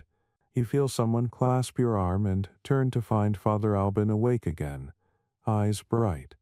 You see, he murmurs, it wasn't the bread or the fire that saved us. It was this, the choosing to stay near. You nod. He drifts back into sleep, the cat purring against his chest. You wander toward the edge of the square, where the torches thin and the fields begin. The horizon glows faintly from all the scattered fires, a low red crown resting on the world. You sit in the grass, still warm from the day's sun, and watch the flames sway. The scholars of the future will call this the end of the Great Famine, a footnote between centuries. They'll measure it in years and numbers, but you know the true unit of history is breath, the collective exhale of people who refuse to vanish. You breathe deeply, filling your lungs with air that finally smells of life, and feel that exhale ripple through the night like a tide. After a while, the noise fades into a hum. You close your eyes and listen. The crackle of wood, the murmur of voices, the slow, contented rhythm of sleep overtaking the village. Somewhere, someone plays the last soft note of a fiddle. The fires settle into embers, glowing like a constellation laid upon the ground. The warmth lingers on your skin, seeping deeper, steady as a heartbeat. You lie back, the stars above you sharp and infinite. For the first time in years, you don't count the hours until dawn. You think of all the stories buried in these fields, the monks with their copper plates, the rats and the cats, the stolen wood, the tears and laughter under dripping roofs, and realize they all belong to the same language of survival. It's a language older than prayer, and gentler than history. You whisper it now, just to hear it once more. We endured. The night stretches long and kind, the air thick with warmth that no longer fears the cold. The fires dim one by one until only the glow of the horizon remains. Your eyes grow heavy, the world softens, and everything pain, hunger, memory fades into the same golden hush. The embers breathe, the stars sigh. The earth itself seems to sleep